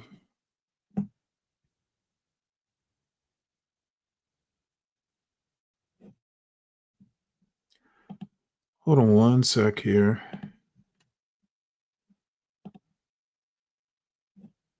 Okay, so basically, I've hit the 4 hour mark here, which is probably long enough. At 5 o'clock or so, maybe a little bit before, maybe a little bit at the gym. Yeah, well, you can always replay it, the man. I am going to be back at 5 though, because I want to wrap up this Clarence Thomas documentary, and then I'll look a little bit more in the biography. Unfortunately, maybe I'll go a bit longer tomorrow, but I just found that breaking it up into like 4-hour chunks seems to work better, because I get a little bit of stuff done between the morning and the evening sessions. And if I don't feel like doing an evening session, I just don't do one. So, I mean, I'm willing to change the schedule, if there's a lot of objection to it, but I actually haven't heard a whole lot of, well, I haven't heard any complaints. So the other thing, I'm always open to show ideas. If you look at the scroll at the bottom, it's got my email address. Feel free to email me if you have, show ideas. I'm always open to at least listen to them. Generally, the news articles and videos that I show throughout the show will be in the show notes. And then last thing, and many of you who are watching right now, I'm not actually even talking to you, but for the folks who are new, make sure you support the host. Do, actually, have subscriptions and that sort of thing, just so I have, several news sources to talk about. And then there's always the Sovereign Beer Fund, which is always open for funding, mainly towards the weekend. So I enjoyed it. I actually did it was interesting seeing Hegseth and Donald Trump speak to the admirals and generals. I'm still not sure what the purpose of all that was. Maybe there's something behind the scenes. Maybe there's going to be a purge behind the scenes. Who knows? So that would be it for the morning until 5 p.m. or so. We'll wrap up Clarence Thomas. I will see everybody this evening.